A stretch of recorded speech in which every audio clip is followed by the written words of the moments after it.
One Live, it's the San Marino Grand Prix.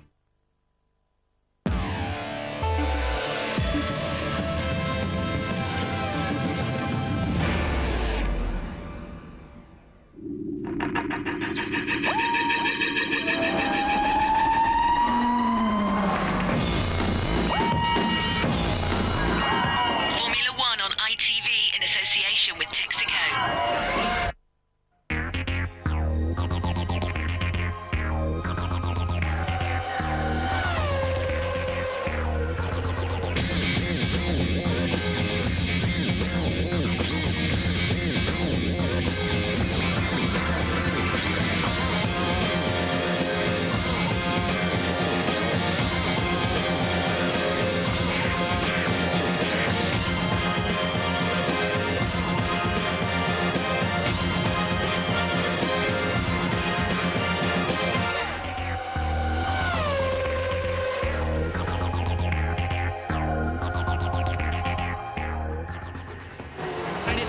It's Coulthard coming up the inside of Michael. Either side of the Minardi, and David Coulthard has taken the lead of the Brazilian Grand Prix away from Michael Schumacher.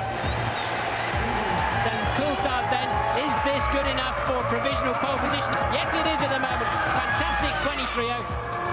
So Coulthard pulls one out of the bag at a crucial time of the Grand Prix season. It was a surprise, but delighted to get the pole position. And I'm putting it down to the glasses, because I saw Mika wearing his blue ones last week, so I thought I had to go for orange this week. He put the rest in the shade in Brazil. Now David Coulthard's top of the charts again on pole at Imola for the San Marino Grand Prix.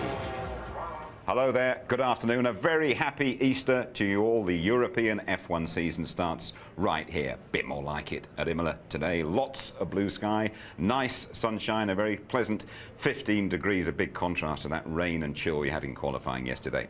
David Coulthard goes well here. He won in 1998 and he's been on the podium twice since then. Here are the latest standings for you.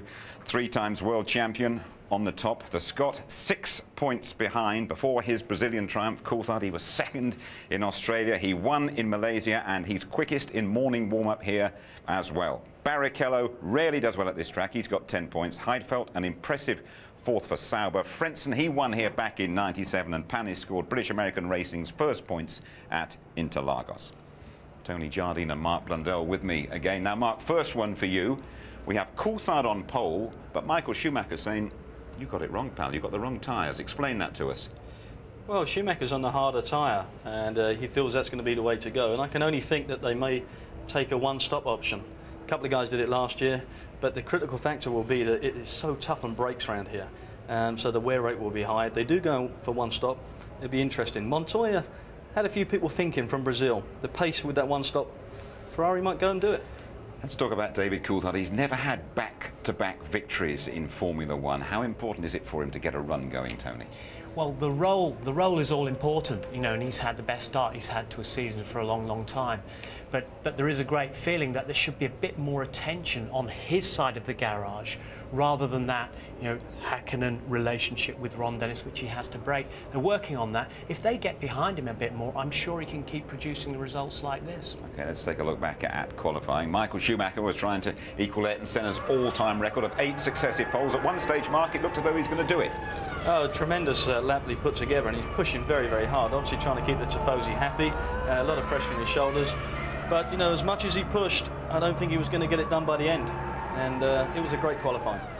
It was a terrific session, wasn't it? Mika Häkkinen's been on pole here for the last couple of years, and he's put that McLaren on the front row again. But he's never won this race. He'd love to win this race, and McLaren have been very dominant here. They don't have that dominance anymore. They don't have that power advantage that Mercedes has had over the last 2 years, having to work very hard. He actually got stuck a little bit behind Michael Schumacher on his last run. When Schumacher locked up, he did the same, lost fractions of a second. Nonetheless, he's very happy with the team effort, first front row for a long time. And in overtime, Tony, David Coulthard, a lap record and pole. But the team have made a fabulous effort because they damaged the chassis on Friday. They rebuilt a new chassis up till 4 o'clock in the morning on Saturday morning. All the engineers back at working overtime as well. So a big team effort behind David. He made adjustments all the way through to the penultimate lap when he started feeling it a bit better, but he said he didn't think he could do it. And he radioed through in the end, actually said, I don't think that lap was good enough. But of course it was, and Ralf Schumacher good enough to out-qualify elder brother for a change. Yeah, well, I'm looking forward to this brotherly love syndrome. I know when I play my brother at squash, you know, I want to kill him, but let's wait and see. Ralf Schumacher's been sticking some lovely laps together in qualifying, but he still doesn't get it done by the race. You know, Brazil was a little bit of disaster, but he needs to make up for this one. Sure. Right then, Tony, you just take us through the grid, could you? Well, this is the first McLaren front row since Austria last year, so that's great for the McLaren team, great for all the people back and woking all that support. Ralf Schumacher and his brother together again. When they were together 10 years ago in a kart race, Michael punted his brother off at the start. Truly magnificent effort to take 5th place. And then 6th, Barrichello had problems with traffic. Montoya put a wheel on the grass and he lost some time there. Frentzen also had traffic. Raikkonen saying 10th is not good enough. Great attitude there. And Villeneuve been headed up by Panis, so he's well behind his teammate. Irvine, new development to the Cosworth engine, a new front tyre from Michelin, not good enough yet again. And Bertie, a little crash for him yesterday. Verstappen alongside Alonso, 18th place. He said it felt like pole position. Why? He's ahead of the 2 Benettons, Fisichella there with the development of the Renault engine, and Button down in 21st place. Marquez, 22nd. Tony, thanks very much indeed. Before the race, we have a special feature on Juan Pablo Montoya. We'll also be talking to Formula One Supremo Bernie Ecclestone, trying to clarify one or two of the political going on in the world of Formula One. But now we're going to have a word with the man of the moment. Remember David Coulthard dancing that samba of joy after his victory in Brazil, and now he's put his McLaren on the front row. Round 1 to him in Ferrari country. Here he is with Martin Brundle. David, it was a great qualifying session yesterday, absolutely thrilling. And at the right moment you delivered a new lap record. You've had a difficult season for qualifying. How have you suddenly turned that around? Well, the honest answer is I haven't really done anything different, but you know, clearly we've been working on the car, and I think that at the beginning of the season when we had a lot of understeer in the car, Mika was more able to drive around that understeer, and I think that I need the front end, I need to be able to attack the corner, to be able to have the confidence to do the lap time. And as we've been improving the car with many changes, then it started to respond more in the way that I like it to drive, and obviously the lap time's coming from that. As you were going round, what were you thinking every corner as you got out of it? Were you thinking, yes, this is working well? Was it feeling good? It was, but you know, as you know, there's 2 ways you can go into a qualifying lap. Building on what you've done in the previous runs and knowing you're just going to have to eke out another couple of tenths, and knowing that you have to go considerably quicker, and that's the way I went into that run. And it was a little uncomfortable going to each of the first chicane, second chicane, carrying so much speed into the corner, not honestly knowing whether the car was capable of taking the speed I was carrying. And every time I came out of a corner, it was a relief more than anything. And then obviously once I got to Ackerman Rally and managed that corner well, it was a case of just being sensible in the big stops. Now, you passed Michael Schumacher to take the win in Brazil with an amazing move. You were in the spray of 2 cars and you still kept your foot down when Michael lifted. Do you think every time you see his gearbox, I can pass you? Yeah. If you can see anyone's gearbox that closely, then you're going to pass them. You know, it's as simple as that. Whether it's Michael or whether it's any car. Is it greater pleasure though when it's Michael? You know, I think afterwards, when you're talking about it with people, then it sort of sinks in, yes. But when you're actually doing your job, he's just another competitor. You know, he doesn't carry this aura on the track that he appears to carry to the public or to other people around the paddock. You know, I think it's significant that he lifted going through the left-hander onto the straight and others didn't. You know, I think that shows he had it out. It shows he, despite his many great achievements, and I'm not trying to devalue at all what he's achieved in Formula One, but it shows that he is human, and he does have those moments of I don't fancy this much, and you know, my commitment there, obviously my hunger to achieve is maybe a little bit higher because he's already won 3 championships. Now the McLarens are coming on strong nicely. You're only 6 points behind Michael. What's in your mind about him and about the championship? I don't think about the championship at all. I think that that's a result of a combination of good results in races, and I don't think you can sit at the beginning of the season and look at that as, you know, of course it's your goal, but you can't look at that as a big picture because you have every Grand Prix along the way to trying to win that championship is very different. So you have to focus 100% on that race. You know, I'm not even really aware of the fact that we're in Italy. Someone was asking, you know, how does it feel to take away the front row from the Italians in Italy? Well, this is another Grand Prix. It could be anywhere. You know, when you're really focused on trying to get the job done, it doesn't matter what the scenery is. Of course, it's very red here, but it's only when you leave the track you realise that maybe you're not as welcome as some others in this country. It's a bit lively in the roads around this circuit, doesn't it? But he's making great play of the fact that he is hungrier than Michael Schumacher and the world champion lifted in Brazil. Yes, psychology game. But DC is strong in the head at the moment. He really is. And when he's strong in the head, he's going to be connected to the right foot. And this is the acid test for me. If DC gets away from this race with another win, I think this could be the beginning of building a championship. Brazil, pole, there's only one thing left for him to do, and I think he could do it. Tony, where does he stand now in the McLaren team? The McLaren bosses say they're both equal, Häkkinen and Coulthard. Some people feel that Häkkinen is perhaps a bit more equal than David. There's no question about it that they are equal number one and they get equal equipment and machinery. You can see Ron Dennis there. I think Ron just needs to give David Coulthard a big hug every now and then and say, go on son, go for it, whatever, because there is a special relationship between him and Häkkinen. There's Adrian Newey, the technical director. They're seen on Häkkinen's side of the garage more than they are on David's side of the garage. And sometimes David says he is disadvantaged on the track tactically by decisions made by Big Ron. So if he can continue this way, they get more behind him. Perhaps, as Mark says, we'll get more of this role continuing. Okay, well now let's turn our attention to the man who has taken Formula One by storm this year, Juan Pablo Montoya. Could have won in Brazil if he hadn't been taken out by the Dutchman Jos Verstappen. You'd have thought Holland would be the last place he'd visit, but that's where Louise Goodman caught up with him in Amsterdam. What was it like when you drove a Formula One car for the first time? You know, you come from a smaller Formula, when you get to drive a Formula One car, you start going faster to the corners where you think is fast. And every lap you can go faster and faster and faster, and you can't believe it. Montoya has been going faster and faster at every race this season, and as he showed us in Brazil, he's more than capable of mixing it with and beating the best drivers in the world. So far, his full-throttle driving style has brought little reward. The Colombian hasn't finished a race yet, but even though fate has conspired against him, he's always maintained a cool head. I can't believe how calm you were. I mean, you just got out and waved to the fans and said thank you to the sponsors and... But there's nothing else you can do. What, you know, I think last year, that's something I learned in America. You know, last year, at the beginning, I was really pissed off. You know, first race, the engine blew up, you're like, oh, it's okay, it's first race. You know.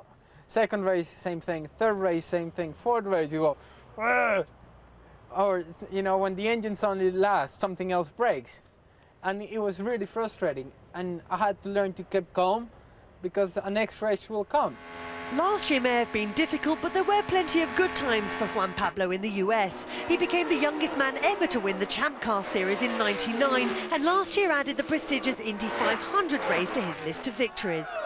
I think, you know, going to America built my confidence, and coming here, I didn't say, you know, my goals never been go out the first season and, you know, beat everybody, because the car wasn't ready, tire were not ready, engine wasn't ready yet to, you know, to win.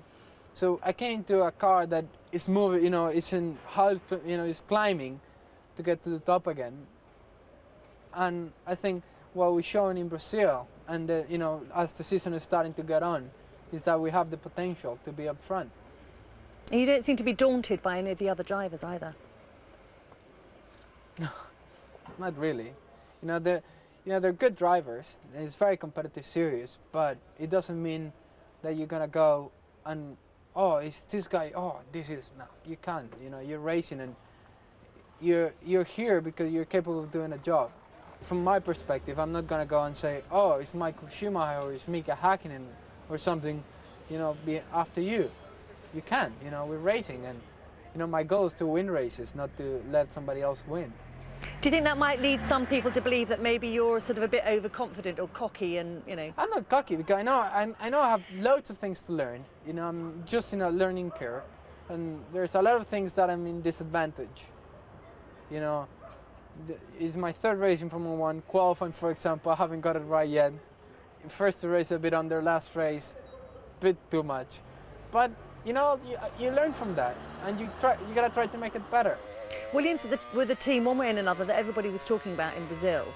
Do you think it will be the same at Imola, or are you on an upward spiral? I think, you know, Brazil was a really good race for us, and I think it inspired a lot of people.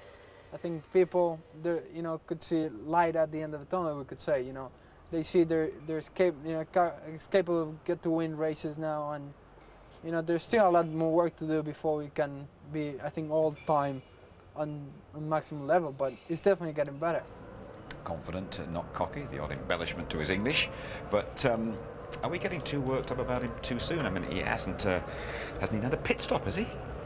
He hasn't delivered yet in terms of result, Jim, but believe me, this guy's got awesome car control. I've been wheel to wheel with this guy over 200 miles an hour, and he is perfect. And he's second to none for me in ability, and I think he's the future of the sport. But you know, JPM, do not write the guy off. He will be strong. Heck of a calling card he gave to Michael Schumacher, wasn't it? Oh, what more can you say? I mean, you know, no respect for a world champion. There's nobody else out there to worry about. He's done him and he's dusted, and JPM will go on. I'm personally getting a bit worried about Jenson Button, the man he replaced at Williams, Tony, who's having a desperately difficult time with Benetton. Well, he's feeling very frustrated because he's seeing this car that Montoya's stepping into, which he helped develop as well. And there he is, you know, discussing stuff with his engineers. Very difficult time. But he did get the Lorenzo Bandini Award over this weekend for Best Newcomer in 2000, about 30 kilometres north of here. Helped him a little bit. And he says, I feel like kicking the car at times. But there's also suggestions coming back to us that the car very difficult for him to drive. And they're saying, you better change your driving style, you know, adapt yourself, because we can't change a car. Can you change your driving style briefly? Well, you have to adapt, but you won't change your driving style. For me, that is a no-no. I mean, like Jenson, do not do it. Get the car to suit you. That's the thing. Okay, thank you. Well, I'm sure you'll be aware Formula One can be a pretty political world, and I'm sure you've seen lots of the stories suggesting that there could be new owners, that the motor manufacturers could break away and form their own series, even that you out there couldn't have to pay to see your F1 on the telly. And when this stuff is flying around, there's only one man to visit. Bernie, I think there's a fair bit of confusion out there as to what is happening with the politics of Formula One.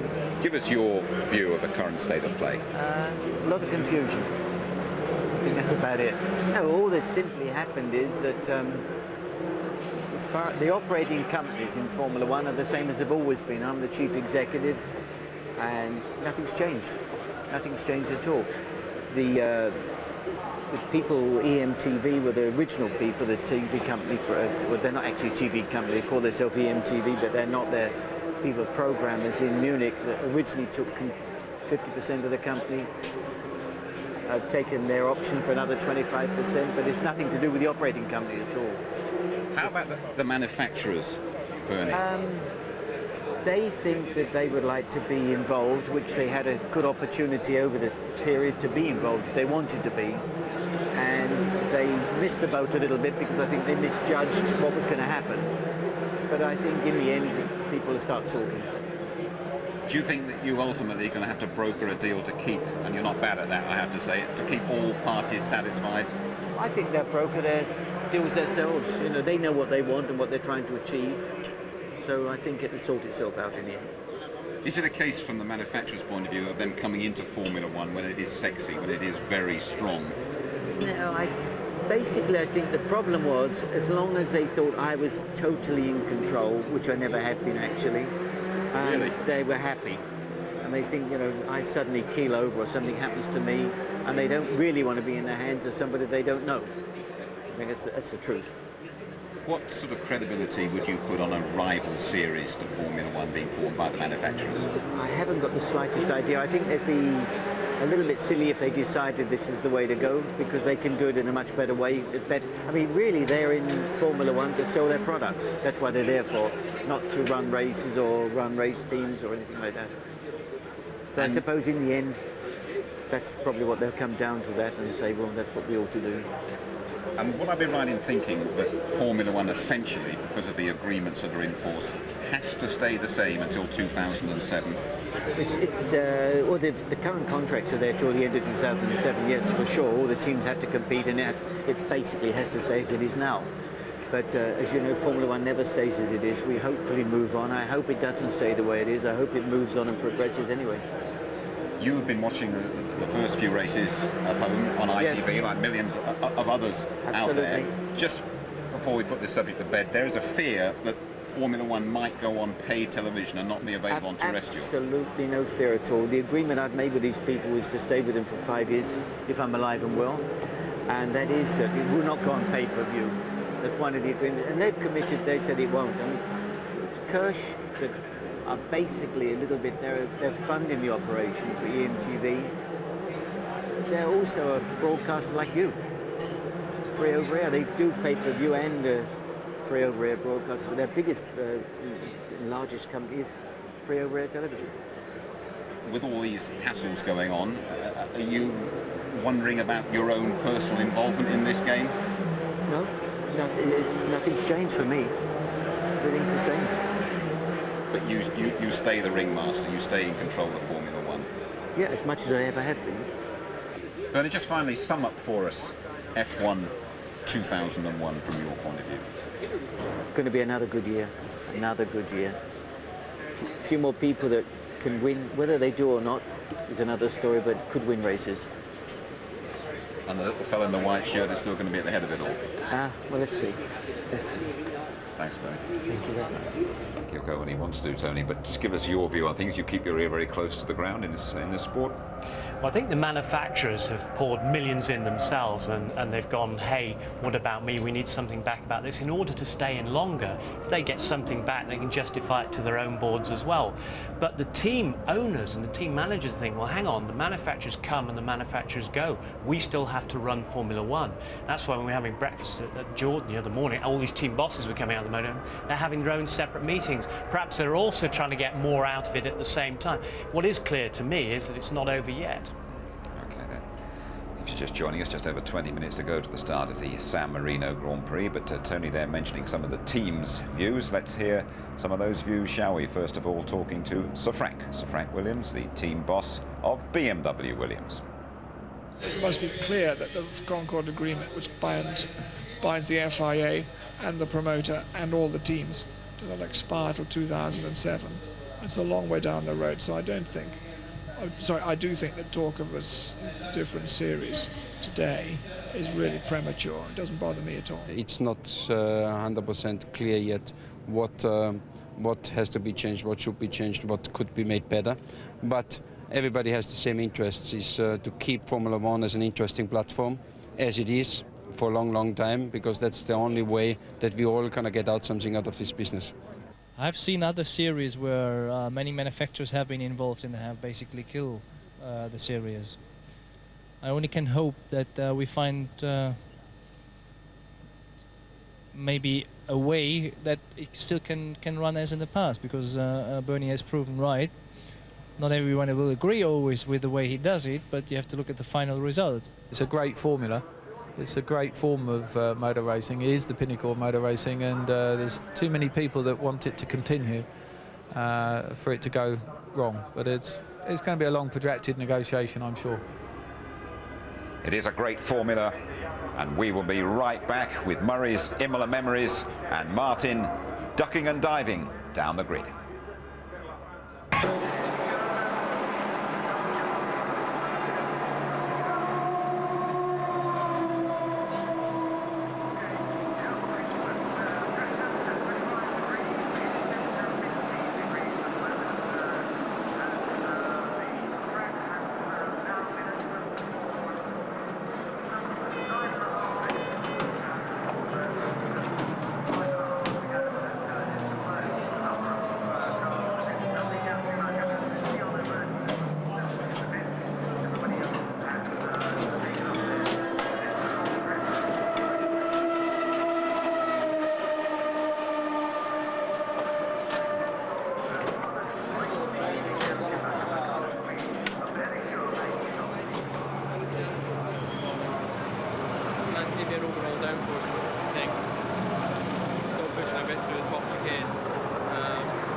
Schumacher. Rory Byrne, Ferrari designer, a man who probably never sleeps. Every week, every Grand Prix, we seem to have new noses on your Ferraris. Well, I wouldn't say that, but yeah, certainly the pace of development in Formula One is extremely rapid, and you know, it's really one of the reasons why I don't come to races, because I've got more than enough work, you know, managing and the development program and overseeing, you know, the various areas that I'm responsible for to improve the car. You know, it's a tough job, really is. But while there's ongoing development from race to race, before the start of the season, do you already have clear in your head the sort of tweaks you want to make, say, when you know you're coming to Imola? Well, yes, we're always working ahead of time. So even before we first run the car, we're always, you know, there's always an ongoing program. I mean, we try and think more medium term as much as we can. Well, we'll see how it works. Best of luck, and thank you very much, Rory. Thank you. Murray Walker's Imola memories. Imola, close to Bologna and home of the passionate Ferrari-loving Tifosi, has seen some truly epic races, as well as Formula One's most tragic weekend. The first San Marino Grand Prix was held in 1981, but a year later, Imola was the scene of bitter political confrontation, as a result of which 10 teams staged a boycott. Ferrari's Didier Pironi stole victory by breaking a pre-race agreement with his teammate Gilles Villeneuve. Still furious, Villeneuve was tragically killed at the very next event. But in 1983, the emotional Tifosi erupted when Ferrari's Patrick Tambay won, carrying Villeneuve's famous number 27. In 1987, it was a dominant win for the man the Tifosi called Il Leone, the Lion, Britain's Nigel Mansell. Nigel Mansell, Williams Honda, crosses the line and takes the checkered flag to win the San Marino Grand Prix. Nigel's teammate Nelson Piquet was a non-starter after a colossal crash at the Tamburello corner and had to watch in irritation as his arch-enemy took the spoils. It was at the start of the 1989 San Marino Grand Prix that Ayrton Senna and his McLaren teammate Alain Prost clashed. They would become implacable enemies. Senna won 3 times at Imola, but the track would eventually claim his life. His crash at Tamburello in 1994 robbed Formula One of one of its greatest ever drivers. Michael Schumacher took that race, but showed no joy from an empty victory. But in 1996, Damon Hill won for Williams for a second year in succession in what was to be his triumphant championship year. In 1999, Michael Schumacher brought joy to the Tifosi. His brilliant strategical win was helped by a rare mistake from Mika Häkkinen. Michael triumphed again last year with a similar superb strategy. Can Schumacher make it 3 in a row at Imola this year? In his current form, I wouldn't bet against it. McLaren just might argue with you, though, Murray. They got their strategy absolutely right in Brazil. This time, Michael Schumacher has been stoking the fires, claiming they're on the wrong tyres. James Allen reporting. Well, when Ferrari took that gamble on the harder Bridgestone tyre, they knew it was going to hurt them. They knew they might well lose the front row grid slot, and of course they did. And with it went the tactical advantage going into today's race. This place in general is a 2-stop circuit. The thing is, no one really knows how long these softer Bridgestone tyres, which the McLaren team are using, how long they're going to last. Ferrari might choose to use the harder tyres to run some slightly longer stints. Time will tell, but don't rule out this guy here. He's my dark horse for the race, Ralf Schumacher. Those Michelin tyres have been running extremely strongly, and he could really put up a challenge. The key moment of today's race is going to be the middle stint, going into that second pit stop. Then we'll find out who had the right strategy and the right tactics, and we'll probably find out who's going to win the race then. Should be fantastic. James, thank you very much indeed. Just under 15 minutes to go to the start of the San Marino Grand Prix. Let's get right down there in the middle of all that action and join Martin Brundle. Thank you, Jim. Hello, team. Happy Easter to you and welcome to the grid. So what do you want to know? Let's have a little cruise along. And 2 McLarens on the front row, of course.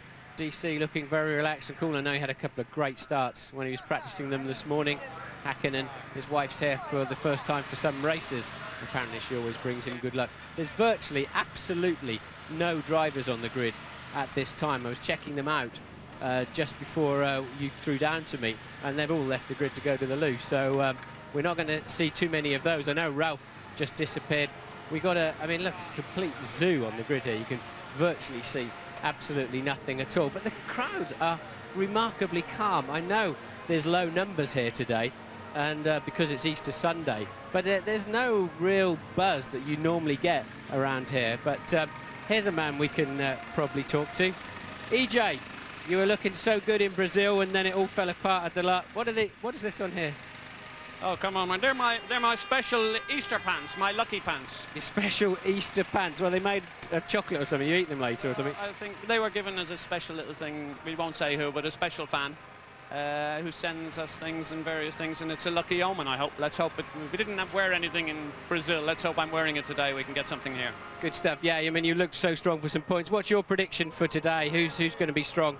Well, obviously the two guys in the front row, David, Mika, they will have a strong race. I wouldn't rule out ourselves. I wouldn't rule out the BMW because we saw what they were able to do in Brazil. But Michael still has to be the favourite. He's on the harder tyres. Whether that's a good thing or not now that the heat has come into the track, I think the soft tyre runner will still be okay. Who knows? Let's hope we've an exciting race like we've had. The first three races were absolutely brilliant, and yesterday's qualifying was equally as exciting. If it continues like that, who cares at the moment? It's a Jordan runner. Best of Irish luck, Ed. Here's a little man I want to have a word with. Bernard, great to see you again. We've really, really missed you. We haven't seen you for ages. Why is that? Well, you've obviously been staying home watching F1 ITV, yeah? No, I've been there. I've been there all the races. I just low profile, that's all. Oh, right. Oh, you've been there. We missed you. So what have you been up to? I see you've sold about 140% of Formula One so far. When are you getting rid of the rest of it? Trying to get rid of the 60% this afternoon. All right, yeah. So there's a little bit of flack out there at the moment. The old I've been out testing my Bentley Le Mans car, and I've sort of been out of the loop. I hear you're going to be working for the manufacturers or something.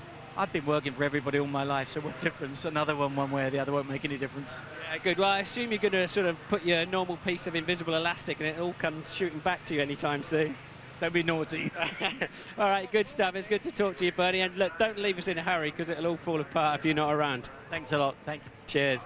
OK, I think that's probably enough from the grid. The Ferraris are here very, very late, and I'm going to throw you back to the studio. Well done, Martin, our big Easter bunny, down there in the zoo on the grid. Jacques Villeneuve is looking to put things right, I would think, Tony Jardine, wouldn't he, in this race after a pretty miserable qualifying, Villeneuve?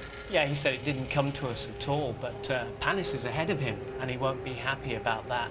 He went a little bit too early, and Craig Pollock was complaining about the team going out too early in qualifying as well. But strong with the Honda power, and there's Niki Lauda. And Eddie Irvine, your mate. Edmund Irvine, yeah. The interesting thing with Jaguar at the moment is the Niki Lauda, Bobby Rails situation, and it's a real power play. But I'm interested to see who's still going to be there at the end of the season. They're having a miserable time with that car, aren't they, at the moment, Jaguar? Who, Mark, though, do you think has got it right with these tyres now? It's warming up nicely. It's going to be a lottery in some respects. I mean, you know, the problem is that the soft tyre is good in performance and will be good as the rubber gets laid down on the racetrack. The performance will get enhanced. But durability-wise, we might see that a harder tyre comes through, and as we say, we might see a Ferrari going for a one-stop strategy. We've seen it early on, and it could play off. Well, that's a bit more like it. The Tifosi here, greeting, of course, the first Ferrari individual world champion back in Italy for 21 years. 1 or 2 gaps out there. The Catholic Bishop of Imola has said don't come to the race on this particular day, and there's a bit of a ticket scam as well. 12,000 tickets have gone missing, but Tony, no shortage of enthusiasm among that little lot. No, I mean, this is the heart of Emilia-Romagna territory. They're a different set from the set of Tifosi that go up to Monza as well. They're a little bit quieter than at Monza, where they scale the fences and hurl missiles and things like that, but they're here for Ferrari. But unfortunately, when they read out the qualifying times yesterday, the crowd went silent. They don't understand the situation with the tyres. Right then, well, David Coulthard ran the show here back in 1998, pole position and race winner. Are we in for an action replay? Will Hakkinen find the sweet spot at a circuit where he's never flourished? Who has chosen the right tyres? Can Michael Schumacher deliver for those Tifosi once again? Could it be Ralph's day in the Williams? Never discount Trulli, Montoya or Barrichello. The San Marino Grand Prix is next.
Ross Brawn, an unusual position for you at the start of the race. Your car's not on pole position. How much is that going to affect your race tactics?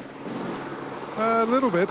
Yeah, I mean, obviously you're dealing with more possibilities. Obviously in pole position, you're more concerned about one or two cars around you. Unfortunately, back here, you've got a bigger number of considerations to make, but we'll see. Now, Michael's there on the harder compound tyre. Does that mean that he's more likely to do a one-stop strategy, or are you going to send him out with a heavy fuel load and then play it by ear? Because it doesn't look as though we're going to have any rain to alter your tactics. I don't think there's any rain, but I couldn't possibly tell you any more than that. Oh, it was worth a try. Thanks, Ross.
On a beautiful spring day in Ferrari country, Imola, not far from Bologna in northern Italy. Watch out for a super competition after the race.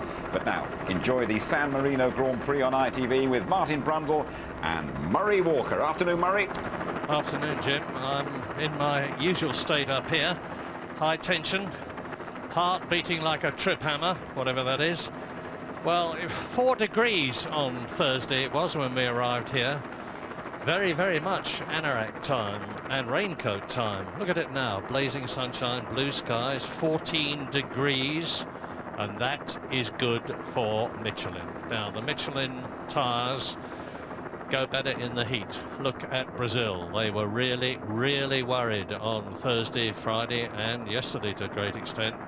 They're much happier now, especially master Ralf Schumacher, third on the grid. It isn't actually the first time he's qualified in Formula One ahead of his brother Michael, but it hasn't happened very many times. Now, the prospects for the start here are absolutely incredible. There he is, David Coulthard. The last time he was in pole position here at Imola, he won the race, 1998. Mika Häkkinen, there he is, really on the boil, totally focused. Wife Air here to provide the support that he finds so very, very helpful. And behind them, with arguably the greatest power of all, the BMW engine in the Williams, Ralf Schumacher, ready, he hopes, to burst through at the start, take the lead, take advantage of his tyres and get away. But not if brother Michael can do anything to stop him. Look at him, 4th on the grid. Rubens Barrichello behind him, 6th on the grid. What's your reading? I think this is a very, very difficult race to read, Murray. Clearly the McLarens are working better, as we've seen in Brazil too. Ferrari on the harder tyre, we know the only team to go that route. I think the dark horses are very much the BMW Williams on their Michelin tyres. The Jordans, Eddie said watch out for our men, but I think they'll be keeping a watching brief rather than really getting in the thick of the action. And because of the wet, dry nature of the weekend, I don't think anybody absolutely knows for sure. Michael's been supremely confident that he is on the right tyre and everybody else is on the wrong tyre. That may prove to be the case as the afternoon goes on. Track temperatures are up, but it's not a significant factor, I don't believe, at this time. So really difficult to call. Who might be one stopping in there? I'm sure James has taken you through some of this already, but Montoya must be the biggest candidate to do that down there in 7th place. The rest of them, this race is almost always won on a two-stopper. It's just a question of what will Michael Schumacher do to try to maximise his relatively lowly grid position of 4th and get ahead of the McLarens, and that's going to be absolutely fascinating.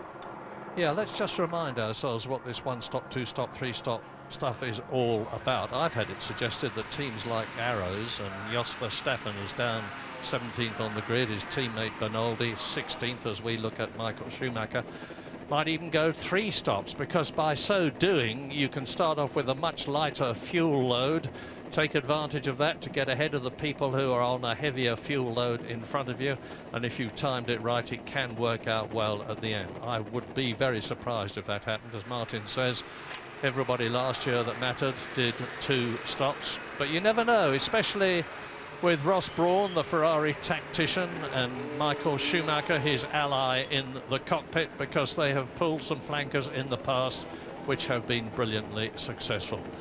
The sun continues to shine. I do believe there's going to be no problem at all with the weather here as the grid is clearing, because it is blue skies overhead, blazing sunshine. This track just over 3 miles long. You're going to see it, and Martin will talk you around. But it is a course which, unlike a lot of them these days, has the benefit, the advantage, the excitement of not only every kind of corner, but gradient as well, both uphill and downhill. Yes, and it's an anti-clockwise circuit, an unusually pole on the left-hand side here, although it's a left-hander first, because it's bumpy, particularly down the right-hand side of the track. The line tends to be all the way down the left, so pole position man gets the cleanest side of the racetrack. And of course that's David Coulthard, and they'll all try and lay a little bit of whatever type of rubber they're on down on their grid hatching to give them a bit of extra bite next time around.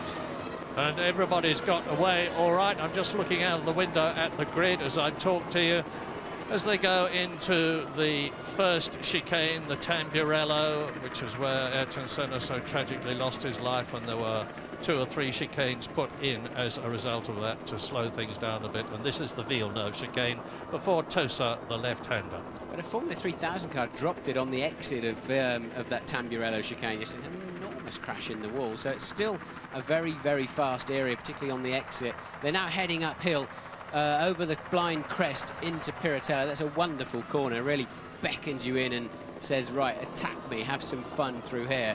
And a Formula 1 car works beautifully, and then just falls down. There's a much steeper hill than it appears there from this helicam shot. That first Acqua Minerale can be a bit tricky. A lot of people get caught out there. It's a little bit bumpy on the way in. Later in the race, a bit tired, or your tyres a little bit used and second hand, it's easy to run wide through there, and then you're guaranteed to have an accident and stay in the gravel trap. Then the high chicane, the Variante Alta, and a new patch of tarmac in there a couple, 3 years ago, just on the exit.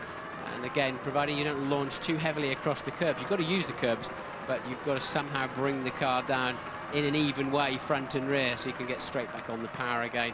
And then a big downhill sweeping stop into Rivazza 1, and all you're looking at there is the wall ahead of you, and often marshals. You can see marshals and other people. It's a straight ahead position there is not good at all, but a lot of grip under braking. Rivazza 2, then an easy 170 miles an hour right-hand sweep before you have to punish the brakes and slow down just one final time towards the end of the lap. Yeah, David Coulthard starting, well, he's well ahead at the present moment, but he'll slow down because the last thing that he wants is for the grid to take a long time to form. 22 starters. Yes, I think David's probably arrived at his grid slot a bit too early there. He really needed to back that pack up. He's going to be an awful long time sitting on pole position. Does that matter? Of course it matters. If you overheat the clutch and you have difficulty engaging first gear, which they probably won't do until the first of the 5 red lights come on, and I remind you about the starting procedure. Lights one at a time until all 5 are on, then there's a pre-programmed pause. When they go out, it is go. David Coulthard on the right, Mika Häkkinen on the left. The grid is still forming. Watch Ralf Schumacher in the white blue Williams BMW, the man with the yellow helmet, as the tail ender Tarso Marquez lines up on the grid. 22nd, the lights in the top left corner of your screen.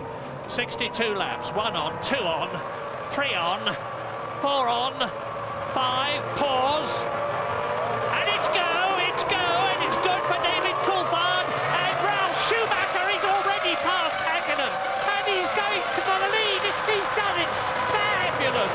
Ralf Schumacher is now going to use that grunt to pull away the Williams BMW from Coulthard, and the top Jordan has also gone ahead in 3rd position. That's Jarno Trulli. So, 2 dramatic changes right at the start of the San Marino Grand Prix. Williams BMW, Ralf Schumacher leads, and then behind him in 2nd place it is the McLaren of David Coulthard. Then it's Jarno Trulli, Mika Häkkinen down from 2nd to 4th, and Michael Schumacher down from 4th to 5th. What an opening!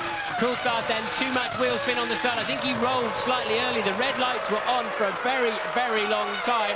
Hopefully there's been no jump starts, but Coulthard lighting up the rear wheels. Ralf getting the perfect start, slotting down the inside.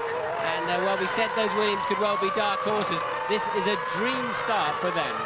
So where is Juan Pablo Montoya in the other Williams BMW? Can't tell you at the present moment. All I can tell you is that Mazzacane is last at the present moment. He's already been passed by Jenson Button and by Tarso Marquez in the European Minardi. So there is Häkkinen, there is Schumacher, and there is Montoya going through. Look for the Williams. There's Schumacher, and Montoya is ahead of Panis in the BAR, who started in front of him. Yes, that was a good run. It's very unusual to see an overtaking manoeuvre into that final chicane. Just shows the straight line speed of that Williams. And look, Ralf Schumacher pulling away, 0.9 of a second lead at the end of lap 1. And Montoya already on his way through the field, up into P6. Michael Schumacher's his next target. And look, truly off the road, he should just save that. He should keep his position. It'll be a bit of a handful when he gets to the top of Piratella. And Rubens Barrichello is dropping back. He started 6th in the Ferrari. He is now in 8th position. He's been passed by Montoya. He has been passed by Olivier Panis. And Barrichello really does need to impress in this race. Well, apparently there is an investigation underway for potential jump starts. I don't know who that might be, but we'll have to wait and see. We'll keep an eye on the computer. Could have been Ralf, of course, with that stunning start. Coulthard was definitely looking like he edged forwards, but I don't know if that was after the light. And here's a replay, so that's a little bit too late into it to check for a jump start, but it just shows you the way that Williams catapulted off the line and then truly making it stick up the inside of Häkkinen to take 3rd place. Power with a capital P. Now here's Schumacher again. Watch him, right-hand side. He gets right alongside the white line. All the cars have got an electrical sensor underneath them in the track to see whether they move before they should. I don't think it was Coulthard. I think, what are we watching here? That was Coulthard lighting up his tyres. I think it would be a BAR that jumped the start if I had to make a guess, but I'm, you know, We think it's one of the BARs that jumped the start, so that could well be Panis. Well, the BARs were 8th and 11th. Panis starting in front of Villeneuve, as he has done before this season. Honours even, 2 starts in front for Villeneuve, 2 starts in front for Panis, and the race is now starting to settle down a bit. Ralf Schumacher has obviously made the fastest lap of the race. It's early days, we're on lap 3, but already he is leading David Coulthard from pole position, Coulthard, by 1.4 seconds. Jarno Trulli is 3.6 seconds. Look at the gap down there as the Williams BMW streaks away, and in 4th position it's Häkkinen ahead of Schumacher and Montoya. So it is exactly as Williams, BMW, Schumacher, and I'm going to call him Ralph from now on. It's going to get very confusing if I don't. So Ralph is the man in the lead, and Ralph is Schumacher. Now, what we don't know, of course, for any of these cars is what their strategy is. Strategy and tyres are vital, all important. Here is the race leader. Is he on 1 stop? Is he on 2 stops? There is the second man, David Coulthard. Jarno Trulli, Mika Häkkinen, Michael Schumacher, Pablo Montoya, Panis and Barrichello. Well, certainly the speed of Schumacher, he's over 7/10 of a second faster on that lap than David Coulthard, who's another 7/10 faster than anybody else. So Schumacher and Coulthard at the front just easing away. And look, the Ferraris are now nose to tail. That must mean there's been a mistake, or Montoya has cracked through. Something's happened, because we've got the Ferraris now. Michael Schumacher's dropped down to 6th place. Montoya is ahead of him according to the computer. Yes, he is. And according to the track, there he is. There is Montoya. Behind him is Panis. So he's coming through the field. It's Juan Pablo Montoya, the Colombian, who has been so sensational already this season. He's starting to make his way up through the field. He started in 7th position. He's now 5th. Yes, well, I'd like to see a replay of that. Either Michael's made a mistake, and yes, look, very, very slow out of the last corner, Michael. Lost a lot of drive, and then clearly picks it back up again. So some kind of gearbox problem then. We think even Barrichello now has passed Michael Schumacher. Does he have a gear shift problem? Well, remember, Montoya passed Michael Schumacher brilliantly in Brazil. Yes, he's behind his teammate Barrichello, Murray. So Michael Schumacher then clearly with problems. We're going to have a lot of people leaving early this afternoon if the Ferraris don't do better than this, because they are down, down, down. Ralf Schumacher, lap 5, here he is. He's whizzed well through. That was Montoya, followed by Panis, and you can see that they are very close now. It's still obviously all 22 running. Mazzacani is last, Marquez is last but 1, and the other Minardi is 20th. Jenson Button is in 19th place, so he's gained 2 places. And Bernaldi in the arrows has slipped down through the field a bit as Barrichello runs wide. Michael Schumacher had an opportunity to get past there, but he was too far back. They're in Tosa now. That's about an 80-mile-an-hour corner, climbing up towards the Piratella, which they take at about 100 miles an hour, and then start to drop downhill over the crest now. Here is Ralf Schumacher, nearly a 3-second lap, 3-second advantage over David Coulthard. Driving beautifully. He has yet to win a Grand Prix, of course, Ralf Schumacher. Ex-Jordan, now with Williams. Well, we better hope those Ferraris are on a 1-stop and very heavy with fuel in this early stages of the race. The optimum stop point, as I understand, is about lap 32. I think they'll go further than that if they are 1-stopping, but at the moment they're 7th and 8th and already 11 seconds behind this man, Ralf Schumacher, your leader. If they are 2-stopping, I would expect them to come in this 62-lap race as Ralf Schumacher goes through ahead of Coulthard. Round about lap 27, and they're round about lap 48. That's the battle between Trulli and Häkkinen, followed by Montoya in 5th position, and the Ferraris in line abreast down in 7th and 8th place, and Michael Schumacher is the 8th place man. 28 seconds now covers the grid. Field from Ralf Schumacher leading to Mazzacani in 22nd place. Jenson Button, just to let you know, is down in 19th position, had a reasonable start, appears to have lost 1 place. It was 18th, I think, in the early stages.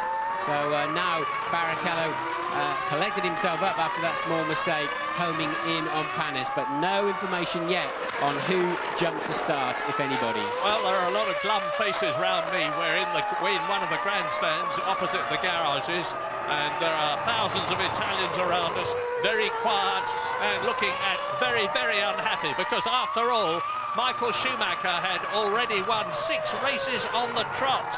And there is the BAR, chased by Barrichello, the BAR of Olivier Panis. And Barrichello leading Michael Schumacher, and the 2 Ferraris, as I said before, way down the field. They're not even in the points at the present moment. A puff of smoke there from the back of the Honda-powered BAR of Frenchman Olivier Panis, who incidentally is showing the way to Jacques Villeneuve this season. Villeneuve down in 10th position, the 1997 world champion. If Michael Schumacher had a gearbox problem, it appears to have sorted itself out, and the European Minardi of Alonso, as you point out, is obviously out of the race. But we're going to see why now. Oh, that's the curb I was telling you about at the high chicane, and you really can't use it as heavily as that. And, well, that's made a mess. Well, that's the first race in 4 that the Minardi team, who struggled so hard since Paul Stoddart has taken them over, to get onto the grid at all for the first race in Australia. It's the first race where they have had any damage at all, and hopefully that's not going to be too expensive to fix. Now, look, Panis is definitely holding up Barrichello in 7th position. I don't think he's holding up Michael Schumacher. There's quite a gap between the 2 Ferraris now. But the gap between Montoya, who is 5th, and Panis, who is in 6th position, is just about 1.5 seconds. Well, Panis getting very ragged, but he's got the inside line now into the Variante Alta, and they can't overtake anyway. Yellow flags are waving for Alonso's Minardi that hasn't been cleared away yet, so rightly so, Rubens backed off, but Panis had the line anyway. Martin, let me just try a wild one on you. I don't think this is the case. Clutching for straws on behalf of Ferrari enthusiasts. Heavy fuel load, that's why they're going slower. Well, I'm hoping so. Otherwise, they really have. They've just made a big mistake on these tyres by judging them from the green track on Friday. You've got to look at their pace, which is in the 129s. Now Coulthard is on 28.0, so some 1.5 seconds a lap faster is David Coulthard. You've got to assume and hope those Ferraris are both on heavy fuel to try to make good use of their more durable tyres. Oh, and as Jos Verstappen in the arrows, I was hypothesising, just might be on 3 stops, starts coasting in. Alonso is out of the race. It looks as though Verstappen is as well. And look at little Raikkonen there in the Sauber, hanging on with his Ferrari, customer Ferrari engine there, hanging on to the 2 works Ferraris of Barrichello and Schumacher, of course. So Raikkonen then is in 9th place. Coulthard has now closed that lead down, Murray, to just 2.2 seconds. Right, here are the top 10. Lap 8, Ralf Schumacher leads David Coulthard. 3rd is Trulli. 4th is Hakkinen. 5th is Montoya. 6th is Panis. 7th is Barrichello. 8th is Michael Schumacher. 9th is Kimi Raikkonen. And in 10th place, Jacques Villeneuve in the BAR. And here are Panis, Barrichello, Schumacher, 6th, 7th, 8th. Barrichello's got a great chance this time around. He's going to have to try and go round the outside. You've got to do it, Rubens. You've got to get past him. He can't turn in on you now, and that was a good move from Barrichello. Had to make it stick. I was going to say, can Michael follow through while Panis is running wide? But Olivier, who is a crafty campaigner, he's been racing a long time now. This is his 94th Grand Prix. Shut the door in Michael's face. Oh no, you're not going to. And as you say, Michael, Martin, look at the way Kimi Raikkonen, only his 4th Grand Prix, 21 years old in the Sauber, is hanging on. I talked to Willy Ramph, the Sauber designer, this morning, and I said, why is the car so good? Is it balanced? He said, yes, we've got the car beautifully balanced. Most of the field are suffering from understeer on the corners. That is to say, the front of the car trying to run wide and not go where the driver wants it to. He said, we don't. Well, Panis has got good speed from that Honda engine, but his car is ragged, really struggling with that. He's slow on the exit of virtually all of the corners, but I think because he's got such good straight line speed and he's driving very defensively, he's difficult to get past. We saw Barrichello pull a nice and very necessary move to do that. Now Michael's got to take the same risk. Yeah, and that's proven, Martin, by the fact that Barrichello is now up the road. Look at the gap as they go up towards the Piratella on lap 9 out of 62. And now Michael is having a look. And Olivier just shuts the door, right and left at the Variante Alta, the highest point of the course. Drop downhill. Michael's going for it. Yes, Michael, I think, will pull the same move. Will Panis go to block him? No, he can't. He's not. I think he's too busy fighting himself, Panis, to get too heavy with the current World Championship leader. Getting a few smiles now from the crowd. Barrichello is in the points, 6th position, 2.1 seconds behind Montoya. His last lap was marginally slower, but then he didn't have a clear track. Now he has, and he's going for it. And Ralf Schumacher has just made the fastest lap of the race, 1 minute 27.554, compared with the lap record of 1:27.5. So he's just 0.2 of a second off Frenson's all-time lap record here on this circuit, 1:25.5 in the Williams. Yes, it's a 25.5 then is the outright lap record, but Coulthard in second and Ralf Schumacher in first. They are just leagues ahead of anybody else in lap time. They're just about 2 seconds a lap faster now than this man truly, and Häkkinen then is getting held up at a similar pace. So Schumacher, Ralf that is, and David Coulthard waltzing away with a 12-second gap up front. Jarno Trulli in 5th position. That is an improvement there he is, an improvement of 2 places on his grid position for the start of the race. Jordan's doing very, very much better this year in comparison with last year, because they are, after all, in 4th position in the Constructors' Championship, behind Sauber, notably, in 3rd place. Ferrari and McLaren, of course, 1st and 2nd, with 15 points behind them. Schumacher, Ralf leads. David Coulthard 2nd. A big gap between Coulthard and Trulli, a big gap. In Formula 1 terms, a very big gap, 10.2 seconds. And Ralf Schumacher, the man who has 14 years of karting experience behind him, where it's real cut and thrust, wheel to wheel, devil take the hindmost stuff, is revelling in it. We're revelling in it. You can join us soon. We're going to a break.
It's hot at Imola, hot in terms of temperature, starting to get that way, and hot in the race. Ralf Schumacher still leading David Coulthard, and now the fastest man on the track, Ralf Schumacher, that is, 1.7 seconds. Jarno Trulli in the Jordan is still 3rd.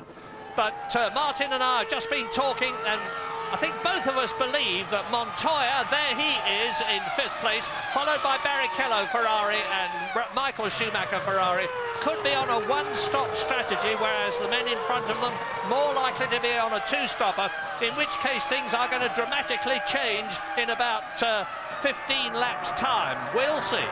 Yes, but of course, if you say it takes about 28 seconds to make a stop, already by lap 12, they are some 20 seconds behind, so it doesn't look like it's working out at the moment. Hakkinen getting a bit ragged out of Toza. He's been in the dirty air of that Jordan through all 12 of the laps, and I think really struggling. Hakkinen out of position, I would say, but it's a wonderful duel up at the front. Ralf Schumacher and David Coulthard absolutely slugging it out lap time for lap time. James, what can you tell us? Well, down at Ferrari here, no drama whatsoever. They don't seem particularly agitated. Even when Michael Schumacher had that moment coming out of the final corner, it must have been some sort of glitch, but they don't seem too concerned. I think you're right, it's a terrific duel at the front, but I think what we're seeing today is split strategies within the team. I think they've sent one car out with a slightly lighter load than its teammate, so you'll see the Ralf Schumacher-David Coulthard partnership coming in a little bit earlier, I think, than Montoya and Hakkinen. It looks to me also as though Michael has got a lot of fuel on board. There's a long way for this thing to play out, but the key thing is what you just said there, Martin. Michael is 20 seconds, Michael Schumacher, 20 seconds behind the leaders already after just 10 laps, and he really has got his work cut out if he's going to make a one-stopper work for him today. Well, we're on lap 14, and I'm going to give you the gaps now so that you can take that into account. Schumacher Ralf is 1.8 seconds ahead of Coulthard, 17.8 ahead of Trulli, and you can see on the caption there what the others are. So now let me take you back to the track as you look at Montoya, Juan Pablo Montoya. You saw him talking to Louise Goodman on that Amsterdam trip. He really is an extremely nice, very balanced chap, and he's getting a bit major grip on Formula One. Yes, they've dropped Kimi Räikkönen now off the back of the two Works Ferraris, because we saw Schumacher and Barrichello make the move into Rivazza 1. Räikkönen's not been able to pass Panis, and he's tucked up behind him still. They've fallen over 6 seconds behind, which is a great shame. So it's given the Ferraris a bit of breathing space in 6th and 7th place. Lap 14, Coulthard having another attacking mode. He's quicker in that first sector than anybody regularly. He's got the car set up extremely well. He's been working with his mechanics. They had to rebuild the car after the first day's practice because he had gone off and damaged it. They were here until 4 o'clock in the morning, the McLaren mechanics.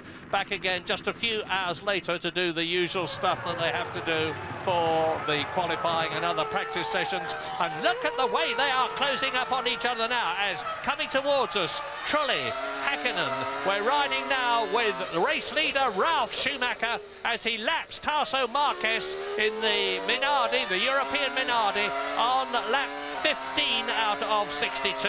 Yes, and what's interesting is Ralph's quickest through the longer, twistier middle section, which suggests his tyres are very much in good shape, and he's able to pull now about 0.3 of a second out of Coulthard through this part of the racetrack, Acqua Minerale, and up through the top chicane. So that suggests that Schumacher's car is in very, very good shape. He said yesterday, I just hope it's not wet during the race. We're going to be in real trouble if it is. Well, it's 26 degrees now. It's getting hotter all the time, and the Michelins love the heat. Michelin is still feeling their way back into Formula One, feeling their way back very successfully, I might say, because this is the 4th race of the year out of 17, and they are leading it at the present moment. And Montoya in the other Michelin-shod Williams is in 5th position. They are very much the stars of the French manufacturers' teams.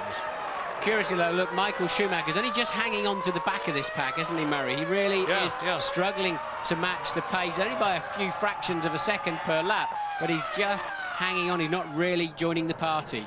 He did his usual trick just before the race of sitting impassively in the car while they were working out on the back of it. You have to get onto the grid 15 minutes before the race starts, or you have to start from the pit lane. He left it until 16 minutes before the race started, before he actually came out of the garage, and then he calmly sat at the end of the pit lane for a while and did a practice start. Mind you, he's pretty experienced at this stuff. He's getting towards 150 Grand Prix since the first one that he drove in 1991. And there is Jarno Trulli, Mika Hakkinen, Montoya, Barrichello and Michael Schumacher. The gap between them is about 2 seconds. And here's that Raikkonen-Panis battle for what it would be 8th position, and Kimi just cannot find a way past. Panis, really, he has not got a good race set up at all, really fighting that car, and Villeneuve a further second down the road. Villeneuve baffles me this year, Martin. I mean, he had a terrible debut year with BAR the year before last, after he had left the Williams team. It got better last year. The car is much better this year, but somehow Villeneuve doesn't seem to be on it in comparison with the way Panis is going. Could it have something to do with the after effects of that colossal and terrible crash he had at Melbourne in Australia? Don't think so. I think he's just struggling to really get the car hooked up. Panis is doing a particularly good job. He's not doing much for Jacques Stock at this time, that's for sure.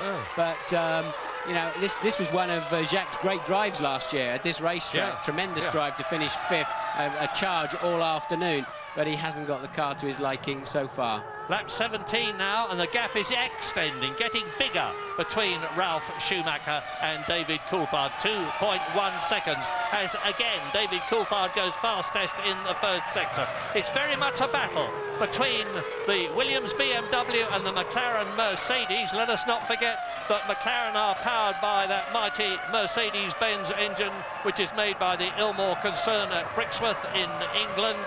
And a mighty fine engine it is. It's a new one this year, but it doesn't seem to be up to snuff as far as the BMW is concerned. Honda are there as well, of course. In terms of engine, we've got BMW leading, we've got Mercedes-Benz second, we've got Honda in 3rd position in Jarno Trulli's Jordan.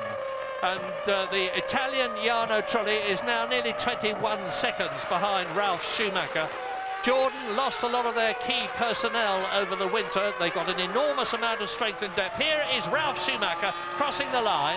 David Coulthard holding that watching brief in 2nd place. They are now on lap 18 out of 62. Yes, and a new fastest lap, as you can see, for Ralf Schumacher. That was 4/10 faster than David on that last lap, so the gap now up to 2.6 seconds, and Ralf very much putting a spurt on in this sector of the race. We're going to take a short break.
Impressed with Jarno Trulli. I'm impressed with Jarno Trulli. He's in 3rd place at the moment. He's holding it very strongly. The highest that he's ever finished in a Grand Prix is 1 second place in his career. He's going well. The Jordan is quick, the Jordan is reliable. They're benefiting from their association with Honda. You're looking now at Jarno Trulli. There he is 3rd, ahead of Mika Häkkinen, who can't do anything about him. Montoya can't do anything about Häkkinen in front of him. And here is a replay of a very bizarre accident that happened to Kimi Räikkönen, who was sitting in 9th place. I can only assume it's some kind of suspension failure. He went off all by himself going up the hill. A very, very strange accident. Never seen a car in the wall there ever, not even in the rain. It's an impossible place to go and crash. But up front, Coulthard's really had to step back on it. Ralf Schumacher put in some blistering low 1:26s, and Coulthard appeared as if he couldn't respond initially. Now he's also got down into the mid-126s. The current lead, Ralf Schumacher, is 3.4 seconds over David Coulthard, and it really is a slug at the front. They're just going for each other. They've got some 25 seconds over the third-place man, truly. And Jenson Button then in from 17th place for what is a very early pit stop, if that's a scheduled stop. Yeah, yeah, it is. It looks like a scheduled stop. He's come on and taken on some new Michelin tyres. Lap 27 was when I was expecting the first people to come in. It's lap 20. But since we're just about 1/3 through the race, lap 21 out of 62. Here are the top 10 with gaps. Ralf Schumacher leads Coulthard by 3.5 seconds. And Trulli, who is third, by 25 seconds. Häkkinen, who is fourth, by 27. Montoya, who is fifth, by 28. Barrichello, who is sixth, by 28.5. Michael Schumacher, who is seventh, by just under 30. Panis, who is eighth, by 40 seconds. Jacques Villeneuve up into 9th place, 41 seconds behind Ralf Schumacher. And in 10th place, the second Jordan of Heinz-Harald Frentzen. Now, I really am expecting things to change after the first round of fuel stops. I'm expecting some of these people that we're looking at right now, as they are strung out along the circuit, with Michael Schumacher not making any headway at all on Rubens Barrichello. I'm expecting things to change, because I'm expecting some of them to go through when the others do their one stops. We'll have to just wait and see what that is.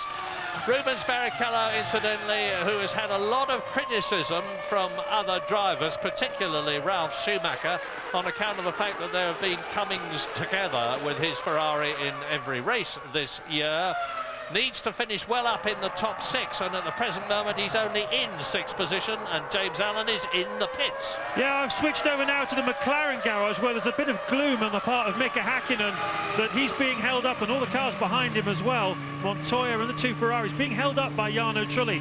It's not something they expected for Trulli to be so far forward. Obviously, it's increasing the sort of disparity between the top two runners, Ralf Schumacher and David Coulthard, and everybody else. The picture is not quite as it seems at the moment. Obviously, Ralf and David are making hay while the sun shines, but the first round of pit stops for those two is going to be around about lap 23 to 26. There's a lot of subtle variations going on in fuel load, different versions of two-stop strategies. There's a long, long way to go in this race. It's very, very finely poised. Lap 22, let's just consider 1/3 of the way through the race the implications for the World Championship. David Coulthard is in a strong position because he's 6 points behind Michael Schumacher at the present moment. You're looking at Barrichello in 6th position, and David Coulthard is currently on 6 points for 2nd place. Michael Schumacher is currently on no points for 7th place. So if things stayed as they were, and they're not going to, believe me, David Coulthard would be tying with Michael Schumacher at the end of the race.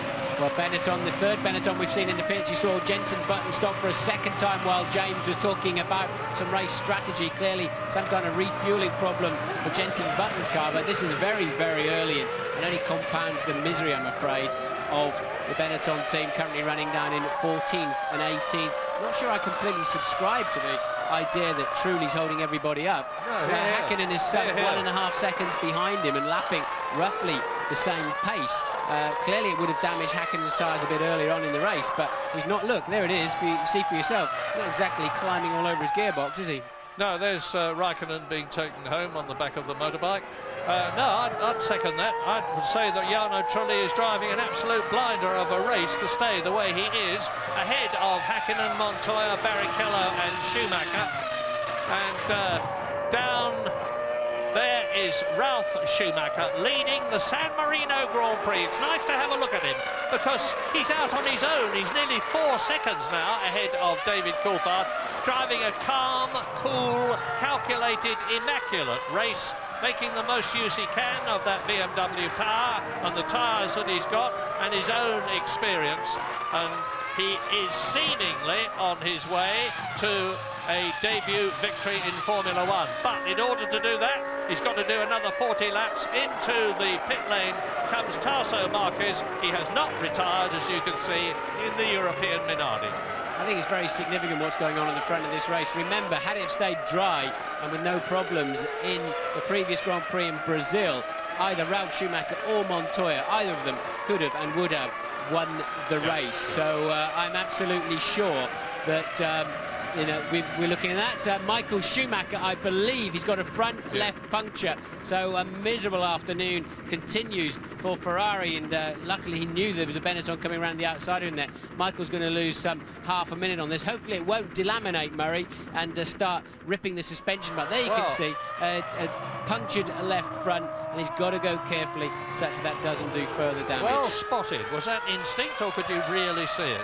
You could just see the car was hanging low on the left front from the overhead shot. Incidentally, we may have a look at the magic front brakes on the Ferrari. They've got some special combination of circumstances as a result of which there is far less wind resistance. But anyway, that's all academic. It looks as though Michael Schumacher is going to have to do another of his classic recoveries if he's going to go anywhere in this race. And look, the people he was running with are right down at Tosa, and he's cruising around Rivatz's at the far end of the circuit. He's already half a lap behind, and that's not going to help his championship chances at all. So, looking good for David Coulthard. Even if he just finishes second in this race, he would be tying for the lead of the World Championship with Michael Schumacher, assuming Schumacher does not finish in the points, but he's going to struggle, even Michael Schumacher, to do that. Now, the Ferrari team already, they're going to attack the car. Up goes the front, up goes the back, on goes the fuel filler. Obviously, they're filling up and changing all the tyres and wheels at this point. Force majeure, they've got to do it. He's a long fuel stop. 12 seconds, 13 seconds nearly, and out he goes. And Michael Schumacher, as he goes by, that's Tasso Marquez. So now Michael Schumacher is running last, 19th and last. Retirements from Kimi Raikkonen, Jos Verstappen and Fernando Alonso from the San Marino Grand Prix. 16 left out of the 22 who started. You've just seen and are now seeing Ralf Schumacher in the... Jordan is there, and James Allen. More news. Yeah, disastrous as the Jordan guys come out. They're obviously going to make a pit stop, probably for... who is it? Trulli. Trulli's in the pits, in fact. Yeah, absolutely. Just looking at that, Michael's been very unlucky today, but he was slightly lucky also, because that puncture happened on lap 25, which is just inside the window where he could have fueled it to go to the finish. You saw that the fuel nozzle was on for a very, very long time. It's been a very strange afternoon for Ferrari. They made a mess of things in Brazil. They got the setup of the car wrong, threw away the race. They've had a terrible time so far. Heaven knows where this will get Michael. He's got a lot of ground to make up, but I do believe, guys, he's fueled to the finish. Repeat this after me. Nothing stays the same in Formula One for very long, and you're getting a marvellous demonstration of that now. Ralf Schumacher leads, David Coulthard second. Jarno Trulli has been into and out of the pits, and you're looking at Rubens Barrichello now, fighting in 6th position. The points, he's on 1 World Championship point at the present moment. Yes, Coulthard just taking a second out of Ralf Schumacher's lead last time around, but I think it's because they're in traffic, as you watch now. Hakkinen, Montoya and Barrichello once again pretty much line astern, aren't they? So Coulthard then, he's now going through the traffic, and that's Michael Schumacher. Schumacher out, touring in. All the body language and everything. James, you're on top of it. Absolutely extraordinary. The Ferrari guys weren't ready for this at all. There was suddenly frantic activity in the garage, and Michael Schumacher obviously has sustained some damage on that car, and as a result of the puncture, and a catastrophic afternoon for Michael Schumacher comes to an end.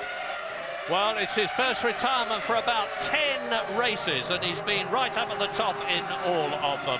It has to come sometime, even to 3 times world champion Michael Schumacher. Yeah, but that was curious. He came in, and clearly nobody's expecting him. He wasn't on the radio, and he sort of swerved into the middle of the pit lane, almost like it was a free practice session. Luckily, somebody else wasn't making a pit stop at that time, which they could so easily have been doing. And you're not allowed to reverse in the pit lane. That is a big fine and immediate exclusion, and it looks like he's out of the race anyway. So now, lap 26 out of 62, all eyes on Ralf Schumacher leading and David Coulthard second, because the gap between them and Mika Hakkinen, who is now in 3rd position, is some 33 seconds between Ralf Schumacher leading and Häkkinen, who is third. Are they on a one-stopper? Are they on a two-stopper? And when I say who do I mean? Well, I don't know. It could be any way. But into the pit lane now comes the Prost. Just checking to see whether it is Mazzacane, the Argentine driver, who is is in 14th position. Not bad for him, because Mazzacane, the highest he's had this year, is 12th place in Malaysia. Now, look at him surging through the field as he exits the pit lane. The third, fourth, fifth, sixth men go bursting past him, led by Mika Häkkinen third. Now, Montoya is up into 4th place as a result of Schumacher Michael's retirement. Into the pit lane comes Heinz-Harald Frentzen from 7th position, 1 place off the points. Yes, so Frentzen then was running ahead of Trulli, who'd already made his stop. Remember, Trulli in the sister Jordan running third right from the beginning of this Grand Prix, and Frentzen rejoined. We didn't see where he fed back into the pack, but we're absolutely sure now that the Ferraris were one-stopping. I think Montoya too. If Ralf was one-stopping at the front, he's just done a 1:25.5 as Ralf Schumacher. That is an amazingly fast time. Does that beat the lap record, that 5:13, 5:24? Hang on, it's very, I very can close. tell you the lap record is 25.53. He's beaten him by 1/100th of a second. Yeah. New lap record for Ralphie. And he added 1.3 seconds to his lead. Coulthard cannot respond to that. If Ralf Schumacher stays out to some lap 35 or 38 or something, and who was that coming in the pit? Montoya. Yeah, it was Montoya coming in from 4th position. The first of the 2 Williams BMWs to stop.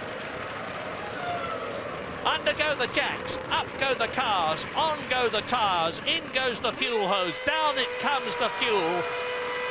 You see the mechanics, they lift their hands and out he goes. 9.5 seconds from Montoya on lap 27. James pointing out down in the pit lane, that is Montoya's first ever Grand Prix pit stop. First time he's made it to not a a pit bad stop. one either, because he's rejoined in good shape, and it's Ralf Schumacher now continuing to put down the pedal. He's on another very quick lap, on lap 28 out of 62. Second place man Coulthard in this lap, we believe. The McLaren mechanics out in the pit lane, we can see. So traditionally, the higher of the qualifying McLarens come in first, and or have first shot when they want to come in. In pit, he's in. Yes, he's in now. And we're looking at the wrong guy. We're looking at the wrong guy. But now here is Häkkinen, and Häkkinen has got Rubens Barrichello right behind him. Remember, Montoya, who was between them, and there is David Coulthard, who was in 2nd place. James, sorry. Tyre wear pretty significant, I have to say. Remember that McLaren are running the soft of the Bridgestone tyres, and the mechanics are walking past me now carrying what amount to slicks, really. But Coulthard driving very nicely today. Great fight between him and Ralf Schumacher. And I heard what you were saying before, guys, about how well Trulli was driving, and it was no slur on him at all. But because it's so difficult to pass here, I think the guys behind him were just stacked up, biding their time. For sure, McLaren felt that Häkkinen has lost ground, but we'll see now whether they can make it up. And look, this is Montoya chasing Trulli. So the computer hasn't shaken it all out yet after those stops. Is that Frentzen or Trulli? No, it's Trulli. We think it's Trulli. Yeah. So Montoya then, and we know they've got great straight line speed. Will he be able to have a nibble up the inside? And Trulli covering his line very, very well. I'll take the inside. No, look at that! Montoya says, I'll have the inside on the next corner, and I'll have the place. Thank you very much. Good afternoon. Off I go. And Montoya moves back into the points, 6th position. Well, that was candy from a baby, wasn't it? I mean, Trulli put his car in the right place and then didn't commit, didn't go for it. When Schumacher in, Ralf Schumacher in. Sorry, Martin. Ralf Schumacher in, race leader. 7 seconds lead over David Coulthard in the McLaren Mercedes. Nice clean stop. 8 seconds, out he goes. Ralf Schumacher now. I was busy talking about him. I haven't seen David Coulthard go through, but I guess he must have done. And looking. Ralf had a 7-second lead, Murray. He put those fast laps in. So there, Coulthard, I've just heard the McLaren go past now. So Coulthard very much now in 2nd place. Häkkinen is Häkkinen in, yes. And Barrichello then is going to move up to a temporary 3rd place. So watch this one carefully. Mika Häkkinen, double world champion. yet to do well this year. He's only got one World Championship point, has Mika Häkkinen. He's had a very bad start to the 2001 season. And virtually a slick right front again on that. So it does appear then that both Ferraris were one-stopping. As we said, we thought that Montoya was one-stopping in the other Williams, and clearly he wasn't. So really, McLaren the first to blink on the pit stops up at the front, but only by one lap. Ralf Schumacher then maintaining his lead. And Villeneuve, who had been in 5th position, exits the pit lane in the BAR. Incidentally, the Bridgestone right front of Mika Häkkinen in the warm-up this morning lasted 5 laps. 5 laps, and it was virtually as slick. There have been confident predictions that if a team does well and finishes on what are in effect slick tyres as opposed to 4 groove tyres, there'll be a protest from somebody because they might be judged to have an advantage by having more grip. But anyway, we're on lap 31 now. We're riding with Ralf Schumacher in the Williams BMW up to the Tamburello, left, right. Now he accelerates away. He's doing 185 miles an hour, and with flames coming out of the back of the Prost. That is, I'm just checking whether it's Mazzacane or Alesi. It's Mazzacane, yeah, it's Mazzacane retiring in the Prost with its Ferrari engine, last year's Ferrari engine. A blaze at the back. It's probably an oil line that's broken, and a bit of oil catching fire. Hopefully the marshals will be on it. Yes, there they are. They're very, very good. I remember when Gerhard Berger had his terrible crash at the Tamburello in the Ferrari, and it caught fire with him inside it. The Italian marshals were on it incredibly quickly and very, very efficiently as Mika Häkkinen dives out of the slipstream of Mazzacane's Minardi, of Marquez Minardi in 18th place to lap him. I don't really know what happened to Jarno Trulli, whether he's had a problem or a very slow pit stop, but Trulli then has ended up behind Häkkinen. Remember, Häkkinen tucked up for the first 27 laps of this race behind Jarno Trulli, and Trulli's is not worked out for him at all. Villeneuve, and he smites the steering wheel in frustration, first with one hand, then with both of them. It is not his day, it is not his year so far. Jacques Villeneuve, the Honda engine erupts and pushes out a great burst of smoke behind him, and he pulls off the course very smartly indeed. Now, we are rather more than halfway through the race. We're on lap 32 out of 62 as Jacques stumps off.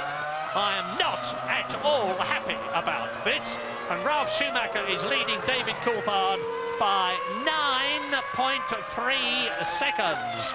Barrichello is in 3rd place and has yet to stop. Mika Häkkinen is in 4th place, 20 seconds behind him. It's going to be nip and tuck. There is Barrichello, incidentally. Montoya is in 5th place and he has stopped. And Jarno Trulli is 6th and has stopped. So we've just got the Ferrari that you were looking at a moment ago as Eni Irvine comes in from 7th place in the Jaguar to stop. Yes, and quite clearly then the risk that Ferrari took with the harder tyre and the one-stop is not working. It is not working. Barrichello is 20.2 seconds behind the leader, Ralf Schumacher, and they've all got to stop one more time. You know, I'm always worried about saying something is going to happen because so often it doesn't. But I will ask a question. Are we about to see an historic race? The return of Williams to victory, accompanied by BMW and Michelin. Because Ralf Schumacher has certainly got a major grasp on this race. The last race that Williams won, and it was not with a BMW engine then, it was with a Renault engine, was the European Grand Prix at Jerez in 1997 when he won the World Championship. Barrichello in then, so 3rd place man Barrichello in on the ideal stop point at the end of lap 33, so Barrichello in for what will be his one and only stop of the afternoon. Didn't put much fuel in it though, did they? No, and I'll tell you why, because Mika Häkkinen is bearing down. I haven't seen him go past yet, and it looks to me as though Rubens Barrichello has retained his 3rd position in the Ferrari. Yes, he has. Rubens Barrichello is still 3rd after his pit stop. There is Mika Häkkinen in the background. Yes, they've changed the strategy then. They've elected to short fill it and keep track position over Häkkinen, and now they know that if with their fresh tyres and not too much fuel on board, Barrichello should be able to pull out an advantage. But they're racing for the final place on the podium, subject to reliability. Ralf Schumacher, David Coulthard way out front. Right, let's quickly establish what is happening. Michael Schumacher is out of the race, no points for the first time for about 10 races. His brother Ralf leads on lap 33 out of 62. David Coulthard is second, Barrichello is third in the Ferrari. Both McLarens are in the top 6 because Häkkinen is fourth. Montoya is fifth, Jarno Trulli is sixth. We are leaving here, and as usual, we will be back. Join us then.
It is the 35th lap of 62 in the San Marino Grand Prix at Imola. You are looking at Rubens Barrichello, who has made his pit stop, as have all the top 6. And Barrichello got out of the pit lane after having had a very short stop and taken on less fuel than he might have done normally in order to stay ahead of Mika Häkkinen in 4th place, which he did.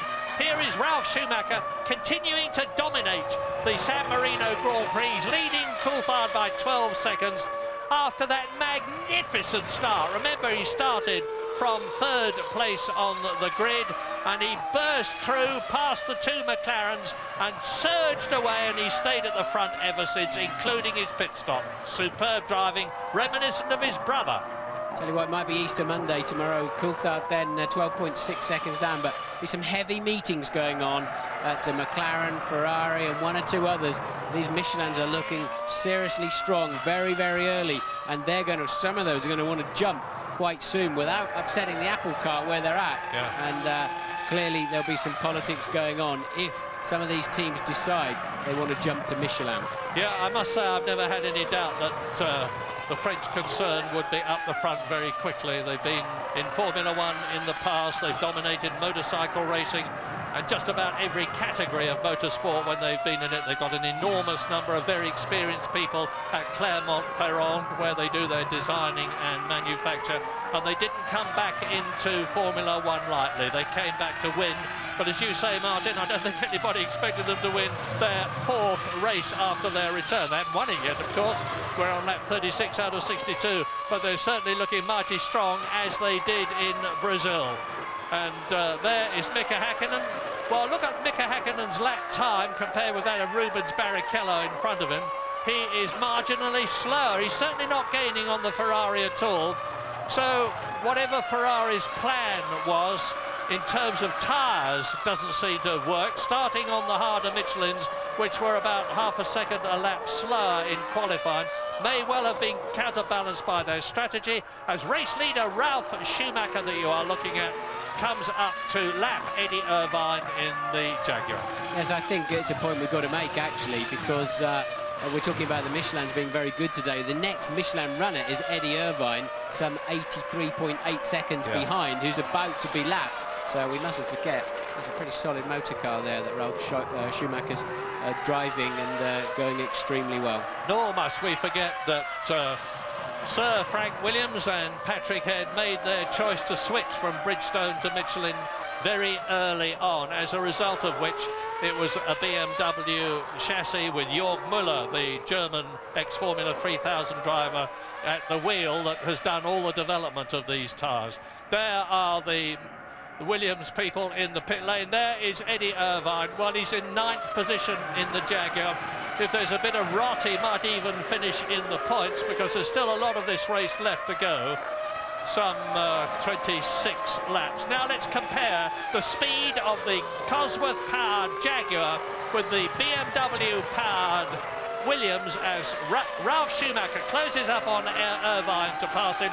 Eddie will see the Williams in his mirrors. He'll move over, he'll let him through. A very experienced campaigner, and we'll be able to see how Ralf Schumacher now stretches his wheels as opposed to his legs and surges away from the Jaguar. We're with him now. So then up over the top of the hill towards Piratella, and see how quickly the corner comes up on you. You must get in quite early. There's plenty of space on the exit, and Ralf really not fighting that car at all, is he? And sweeping through the right hand, is a bit bumpy on the way through, and then the steering loads up heavily as you go into the foot of the hill and pop over the crest, using all of the track you can find, and keeping it as smooth as you can. And another corner that pops up on you, you just got to clip a little bit of curb, but as we saw with Alonso earlier on there, too much curb, and you just leap through the air and spear straight in the wall, and then you just release your grip on the steering slightly before grabbing hold of it again and braking hard down into Rivazza. And Ralf, just with a touch of understeer, the car absolutely working beautifully then, and no correction on the exit, no apparent large amounts of wheel spin, and that's why you just keep driving forward. And when your car's working as well as that, it just seems so easy. Now take it easy, passing Marquez, Ralf. Remember what happened to Montoya in Brazil when he came back against Jos Verstappen, and he was in the lead. Now, I've said well done by implication to Frank Williams and Patrick Head, but as ever, it's a team of people that design a Formula One car, and jolly well done to Jeff Willis and Gavin Fisher, who are respectively the designer and the aerodynamicist of the Williams concern at Grove, and everybody else, because no one man can design a Formula One car.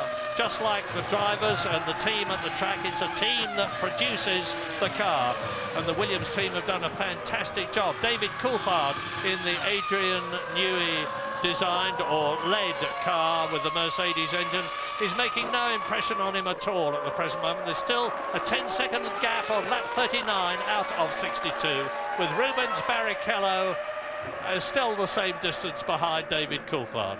Yes, you can see the times on your screen, but that's really very much as they're going through traffic.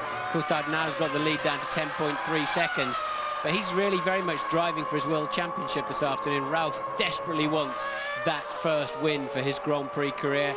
Hasn't won since Formula 3, I think he was talking about to us the other day, and quite clearly Ralf on a different mission this afternoon. And when Ralf put that spurt on just before the pit stops, and Coulthard, smart guy, he'll understand and realise he cannot match that. He's got to drive for those 6 points, and hope he lucks into 10.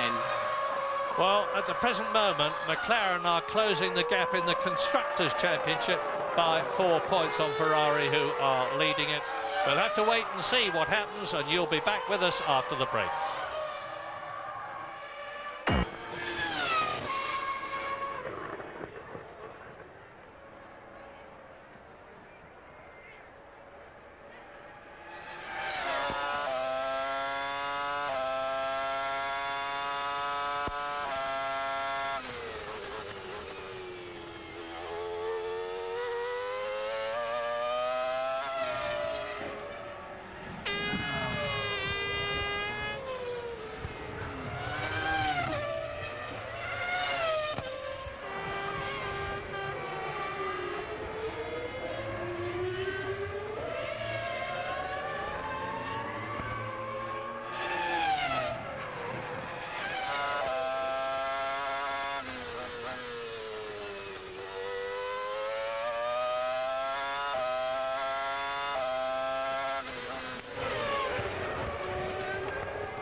laps to go at Imola for the San Marino Grand Prix as Jenson Button, miserable, down in 14th out of 15 left on the grid, exits the pit lane in the Benetton, and there is news from Louise Goodman. News from Michael Schumacher, actually, Murray. Michael, a rare Ferrari retirement, sadly in front of the home crowd as well. Can you tell us what went wrong? I mean, it wasn't a great weekend, all in all, honestly. The start wasn't perfect, and we had a problem with gear selection at one stage when 2 cars passed me. Straight after again. And finally we had a retirement, and I can't tell you yet the reason. The result was a puncture, but there was something else wrong, I don't know what, which destroyed the rim, and that was the reason for the puncture.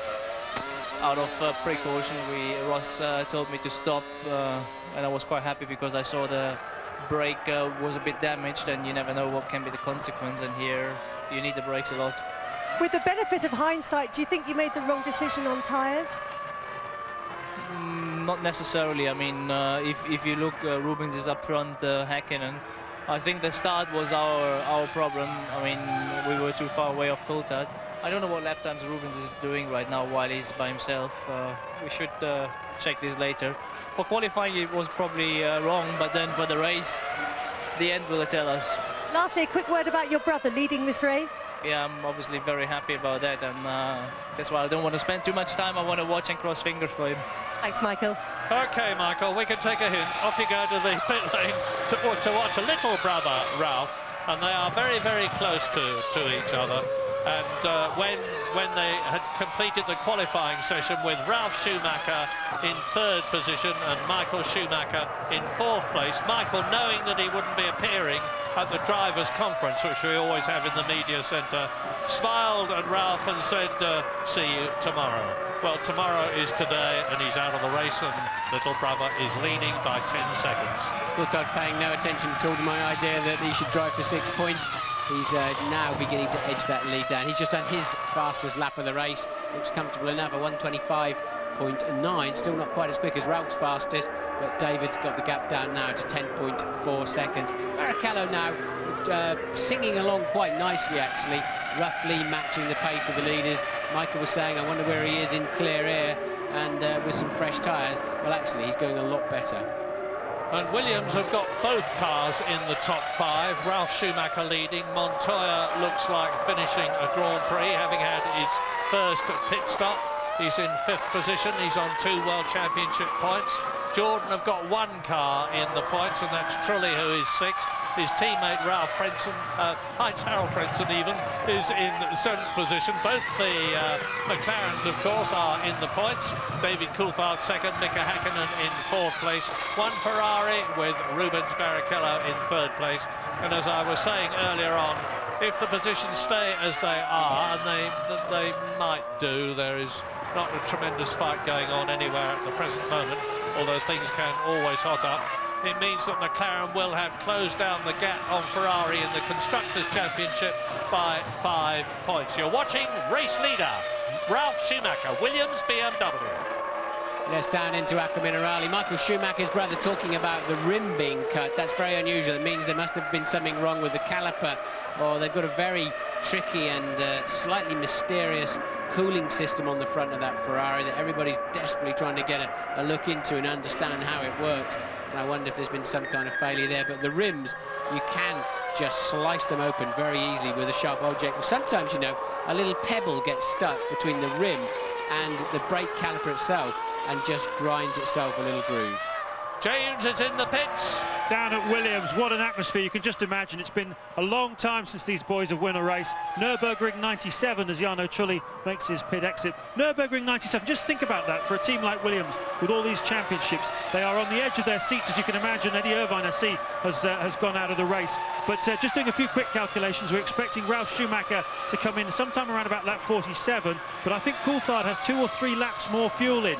If he's going to make a motor race out of it today, that's the time in which he'll have to push. But as Martin said a moment ago, the Michelin tyres certainly are the ones to have here. They brought a new front tyre with them to this race, and It's been an absolutely fantastic performance by everybody at BMW Williams and Michelin.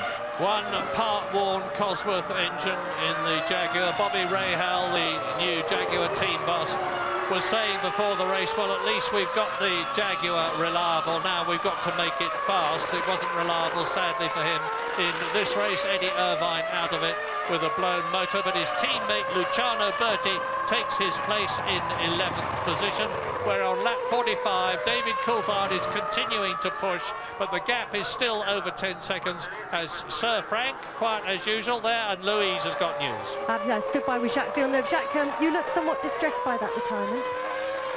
Yeah, definitely. It was looking like we're finally going to get some points this year. It's been a very difficult start of the season. It's been a bad qualifying yesterday. And we worked hard to get up to 6th, and to have a mechanical failure, I'm not sure if it's engine or a gearbox, was very frustrating. Is it turning into a frustrating season for you? It's very, very heavy right now. Thanks. Not a happy man. Fredson out. Coulthard in the pit, Murray. Coulthard then for his second stop. He was just put in a 1:25.5 last time around, really trying to close that gap. It was 10.5 seconds last time around, and a good clean getaway then for David Coulthard, who's not really under any threat from behind. Barrichello 28 seconds behind him, but he now, if he wants to put some pressure on that Williams, and he really wants to push Ralph. There you see Barrichello still coming around the last corner, so Coulthard then easily maintains second. Maybe he does need to keep pushing Ralph, you know, and see if he can force some kind of brake problem or whatever and maximise his points today, while Michael Schumacher has become yet another spectator. Well, for sure, if David stays where he is, he's going to be the joint leader in the World Championship. And before the season even began, Ron Dennis, who knows how many beans make 10, said, watch David Coulthard this season, not Mika Häkkinen, watch David Coulthard. Remember, Mika Häkkinen was world champion in 1999, he was world champion in 1998. But Ron, the McLaren team boss, said, watch David Coulthard, and my goodness, he turned out to be right. That start with second place in Australia, then a third in Malaysia, then of course he won, and in comes Ralf Schumacher. Now let's compare his stop. We didn't really get a time on David Coulthard because the counter had gone berserk. Oh, that's not bad. That's not bad. I would reckon that I was in my mind saying that David Coulthard had done just under 9 seconds for his stop. So out goes Ralf Schumacher. Now, there was about a 10-second gap before either of them had come in, and certainly Ralf Schumacher is well on his way now. He's on his 47th lap in 62. He is still leading the race. Now, he's driven in an awful lot of races, but he's facing the prospect as in comes Mika Häkkinen from 4th position, and Ralf Schumacher is facing the prospect of winning his first Grand Prix. The pressure is on. It is, but he's driving brilliantly, isn't he? Look, I mean, Montoya on the same strategy now, who we're all raving about, is some 51.7 seconds behind Ralph. So that just, I think, tells you what a great job this man Ralf Schumacher has done this afternoon. I can't see, I mean, we think Coulthard's pit stop is about 0.2 faster, and it depends on the out and the in lap, so maybe the gap's going to be around 10 seconds again, and I really can't see where David's going to be able to pull 10 seconds out of Ralf Schumacher in the last 15 laps, and it's 10.065. Wasn't a bad guess. What will his mindset be, Martin? Might it be I'll settle for 6 points and not try to take 10 seconds lead out of a bloke who is absolutely flying? I just don't think he's got, you know, the car's so good that Ralph's got with him today. I can't see that David can pull 3/4 of a second per lap. Ferrari guys getting ready there for Barrichello, who changed the strategy halfway through the race to leapfrog Häkkinen. There's no way David can pull 3/4 of a second per lap out of this man without taking unnecessary risks. Well, we'll tell you, the gap now is 10.6 seconds, so as a result of the pit stops, or following the pit stops, he's further ahead slightly. Rubens Barrichello, on go the wheels, the lollipop man, whose job it is to lift that when everybody has done their job. And I remember Nigel Stepney, the top man at Ferrari on the pit crew last year, had Michael Schumacher drive out marginally too early, as a result of which Michael drove over his foot and broke his ankle. And there's Montoya with the fuel line stuck. They can't get it out. This is not the first time this has happened. Oh, he stalled it. He stalled it, Murray. He had he had a lot of revs on, and then the clutch seemed to be a long time engaging, and Montoya then with a dead engine. This has been a disastrous stop, and he was just heading towards some World Championship points, and surely it's all falling apart. Well, you saw his interview with Louise Goodman. See the rear wheel spinning. Hasn't got his foot on the brake, presumably. It's stuck in gear, Murray. He's got to hit the neutral button while the car is running. Oh, but there goes Trulli. Trulli's gained the place. Yeah, you've got to, the pressure decays so quickly. You've got to hit the neutral button with the car up in the air. Otherwise, there's no hydraulic pressure left in the system. The front brakes are on fire. That's not a major drama, providing he can get out quickly. Oh dear, Montoya, if there's any bad luck going, it's like Johnny Herbert used to be. If there's any bad luck going in the Williams team, poor Montoya seems to get it. Remember...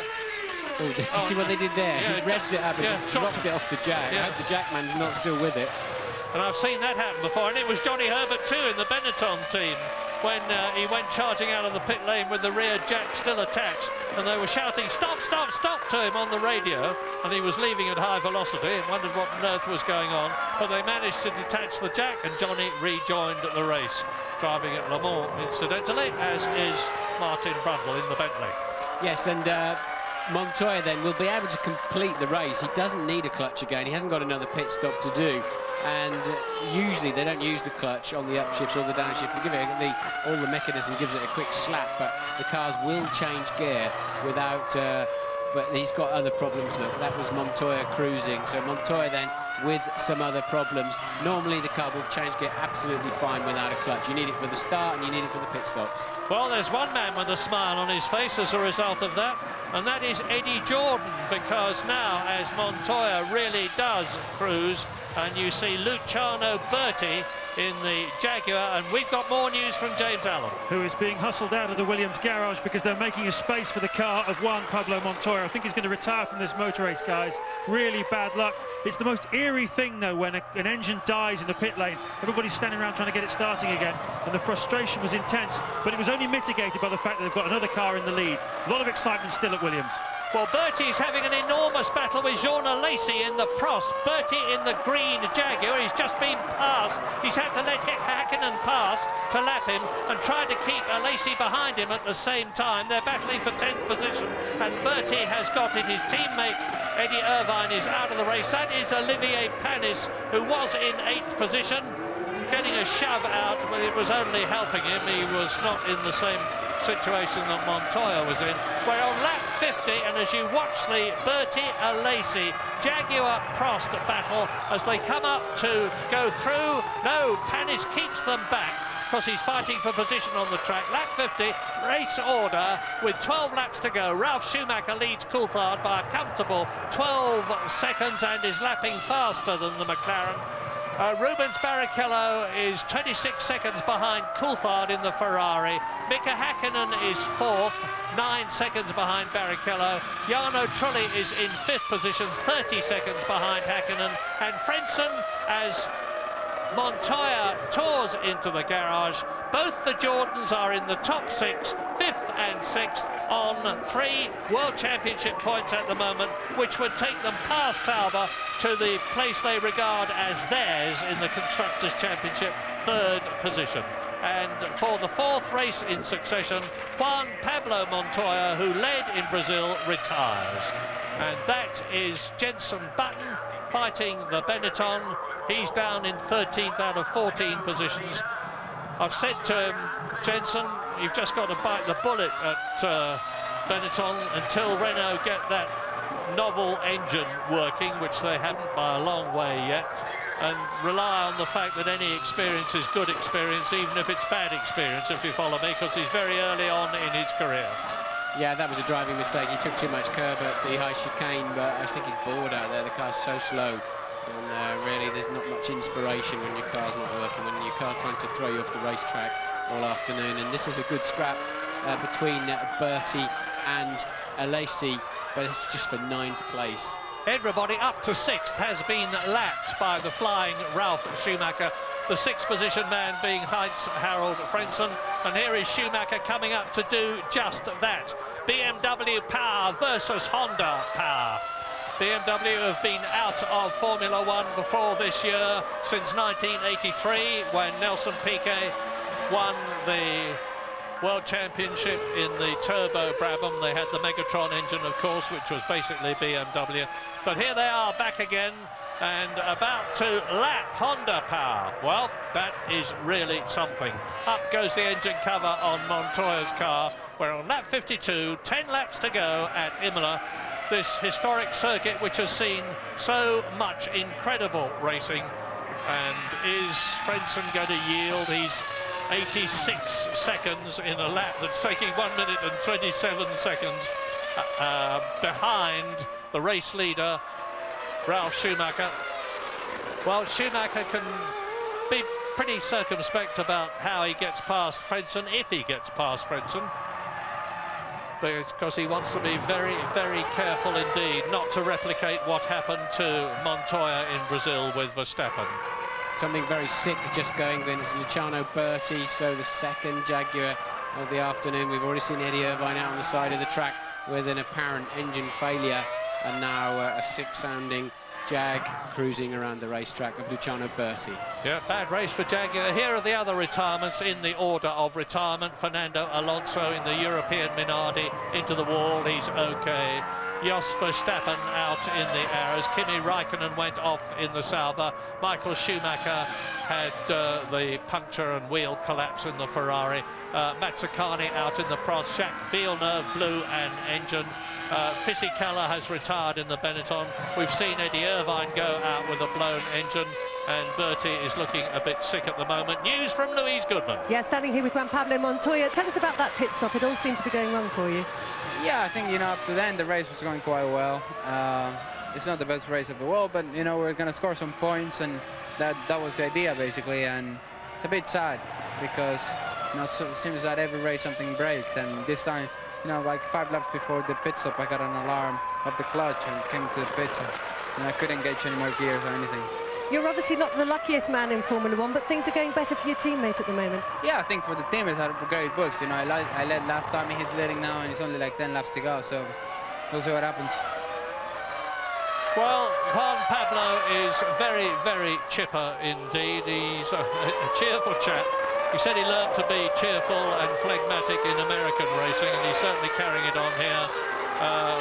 You can carry on elsewhere, we'll carry on here, but we'll be back after the break soon.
fan, or if you followed the fortunes of the Michelin Tyre Company as Tasso Marquez retires from the San Marino Grand Prix, you've had a hard time since 1997 when Jacques Villeneuve won the World Championship. Well, your good times may well be coming back, because we're in the closing stages of the San Marino Grand Prix.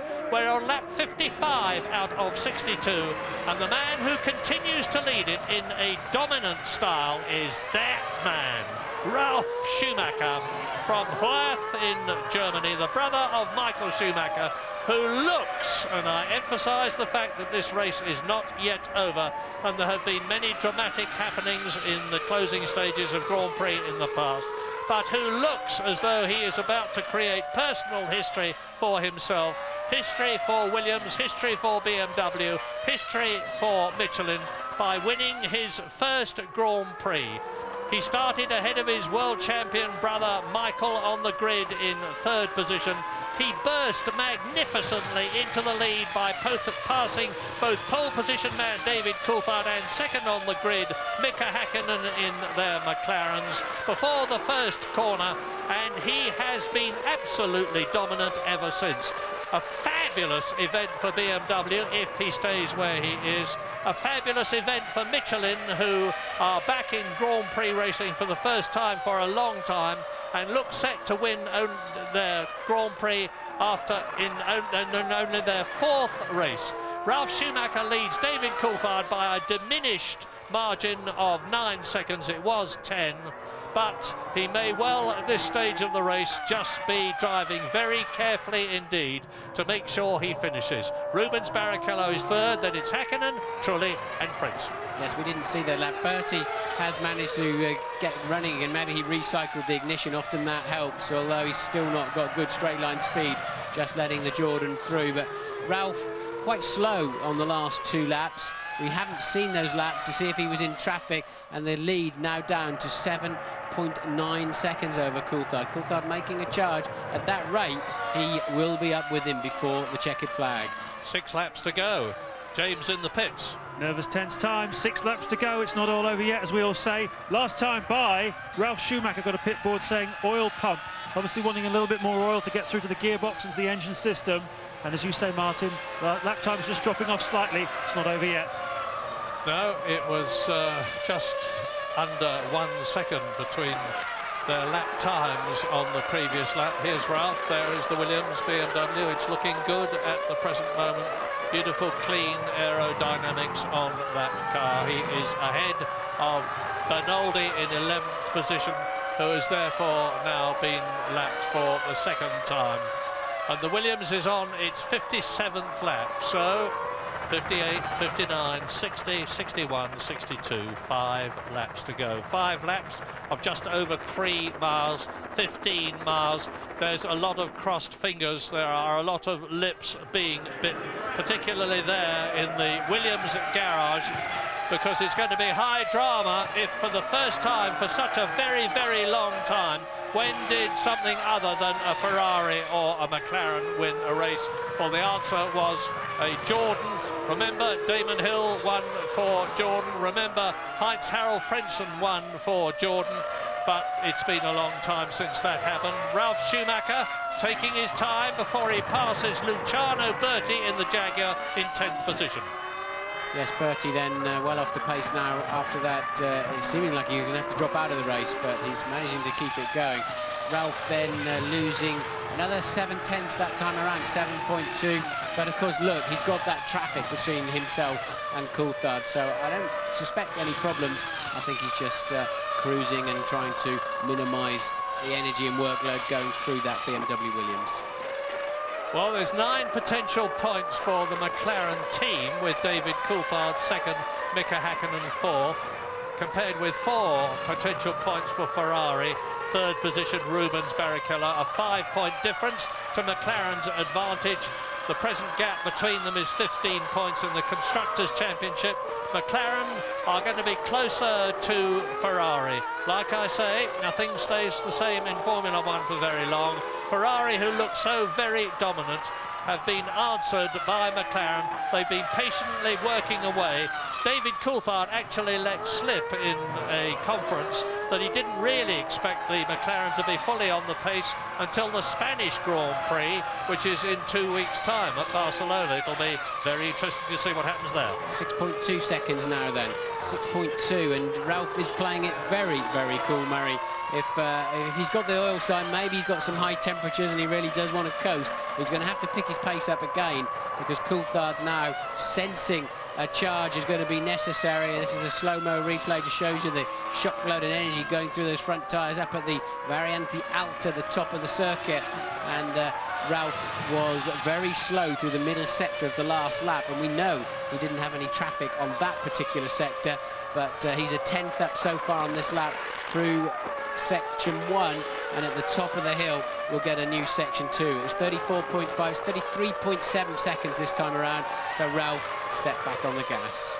Yeah, meantime he's having to maintain his concentration on the 59th out of 62 laps with this glittering prize of his first ever Grand Prix victory dangling so temptingly in front of him. And he's maintaining the pace magnificently at the present moment. Now there is David Coulthard. You can see visually the gap between them on the track as we look down from the helicopter. In terms of time on the previous lap, it was 6.2 seconds. When Schumacher is going through now and David Coulthard is following him, 6.4 seconds is the gap. And there is a close-up slow-mo replay of the Williams BMW bouncing over the curbs. He is on his, just coming through now to complete his 60th lap as we look at David Coulthard. Rubens Barrichello is making no impression at all on Coulthard, and therefore Schumacher. Mika Häkkinen is still 4th, Jarno Trulli is still 5th, Frentzen is still 6th. The strangely detuned Heinz-Harald Frentzen, because he has been lapped. Now, Ralf Schumacher in the Williams BMW has lapped everybody up to Jarno Trulli in the Jordan Honda, who is in 5th position. Behind the top 6, it's Heidfeld in the Sauber as you watch Barrichello. Then it is Olivier Panis in the Sol BAR, 8th position. 9th is Jean Alesi in the Prost. Bernaldi in the Arrows has been lapped twice and is 10th. Luciano Berti, of course, has been lapped twice, 11th in the Jaguar. Jenson Button soldiering on. He's going to finish in 12th position if he stays where he is. 2 laps down in the Benetton Renault, which becomes a Renault next year. And the retirements, with the most recent one first, are Tasso Marquez in the Minardi, Montoya in the Williams, Irvine in the Jaguar, Fisichella in the Benetton, Villeneuve in the BAR, Mazzacani in the Prost, Michael Schumacher out in the Ferrari, Kimi Raikkonen in the Sauber, Jos Verstappen in the Arrows, Fernando Alonso in the Minardi. So Ferrari have got 1 car in the point scoring positions, the top 6. Williams have got 1 car, McLaren have got 2, and Jordan have got 2. And now the race leader, Ralf Schumacher, is on his 61st lap as Barrichello goes through, followed by Mika Häkkinen. The gap between them is 3.7 seconds. And unless something very dramatic indeed happens on this lap or the next one, it looks as though the race is set. I've said that before, only for things to change. Yeah, so Ferrari played a smart move, didn't they? Realising that they'd gone wrong with the hard tyre one-stopper. They changed Barrichello's strategy, made him put a sprint on in the middle of the race, short-filled him, got track position, and now you see the result of that. He's managed to stay ahead of Häkkinen, and currently he's on target for his 2nd podium of the year. This man, Ralf Schumacher, has not yet been on the podium this year, and of course has never yet won a Grand Prix. So, final lap then, Murray. Yeah, there's just 3 laps now, 3 miles now between completing the lap and his first victory for Ralf Schumacher, who will thoroughly have deserved it. I told you he'd been 14 years in karts, and then he went up to Formula 3, Like his brother, he won at Macau. I was there when Michael Schumacher beat Mika Häkkinen so historically at Macau, and then his brother did the same thing. He shone at Monaco in Formula 3, won the Japanese championship in Formula 3000, did his apprenticeship there, and then drove for Jordan.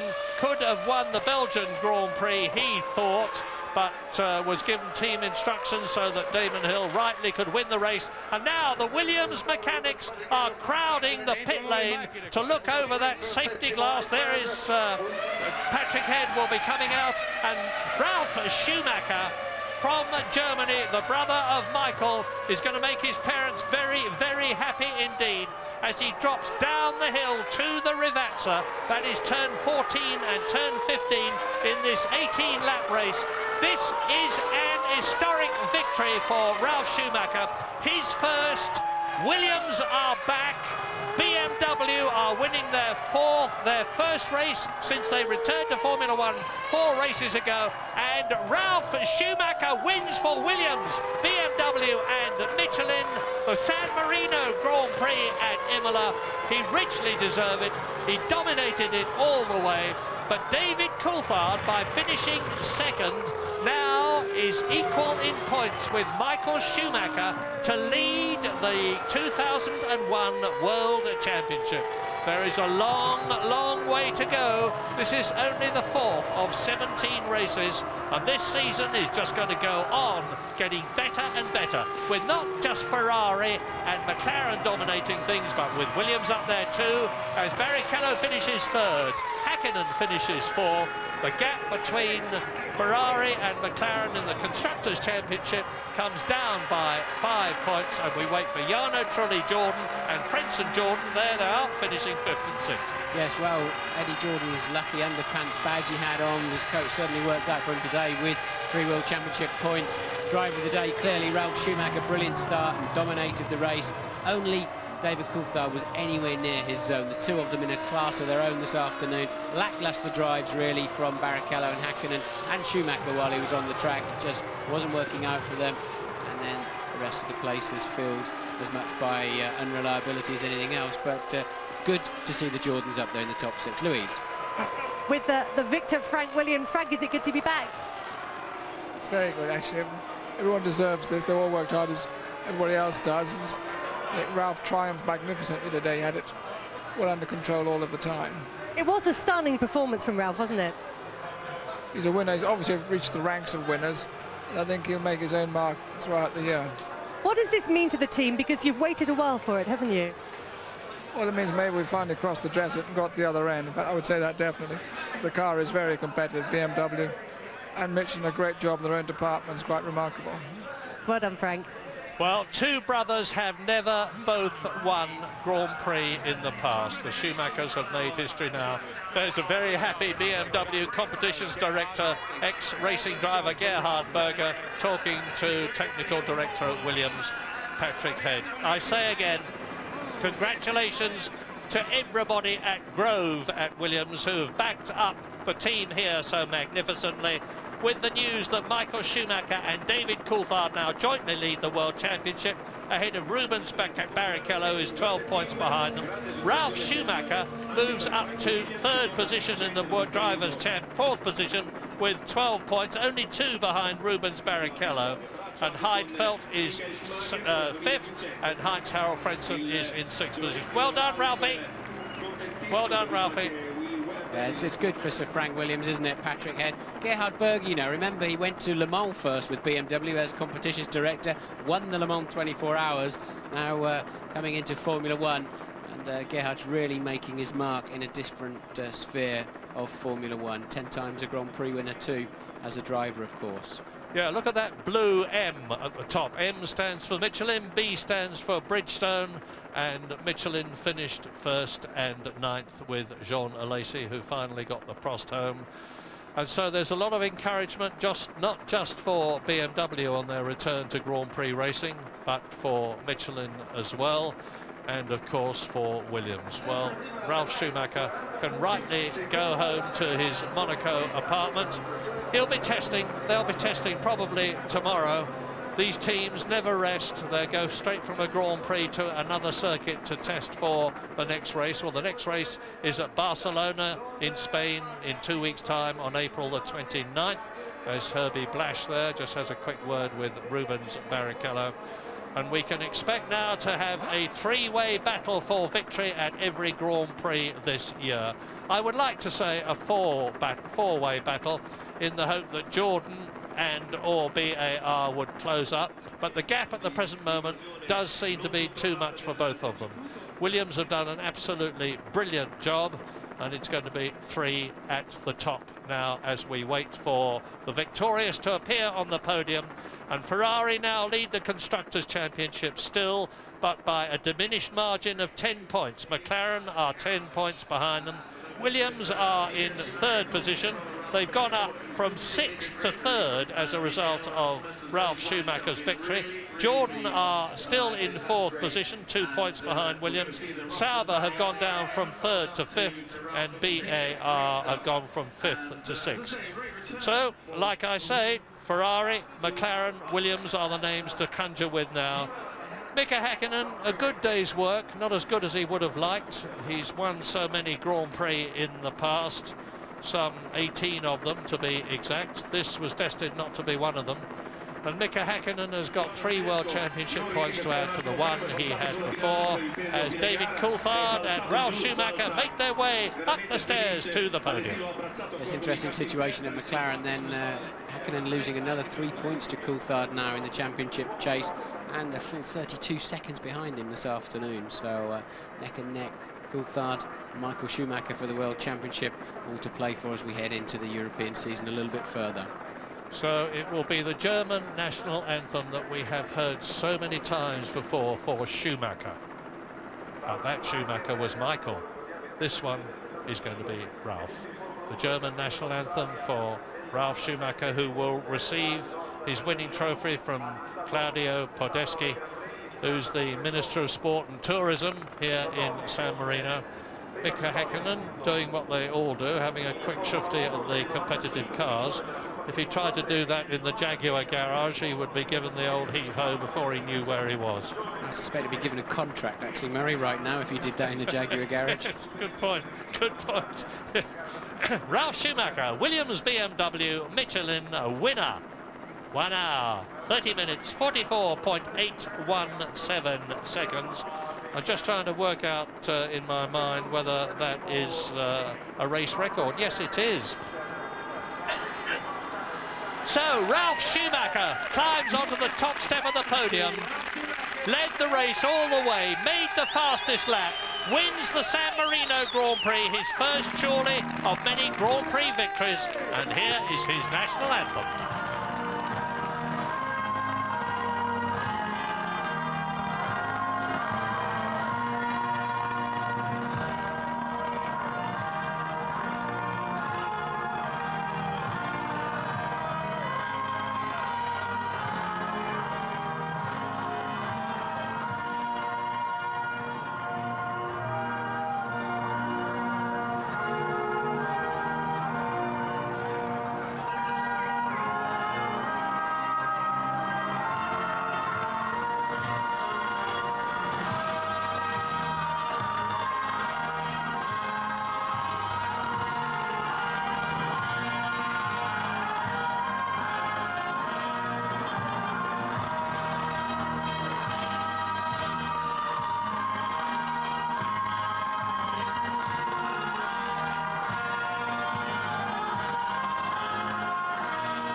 Who better to receive the Constructors' Trophy than Williams team manager Dickie Stanford on the left.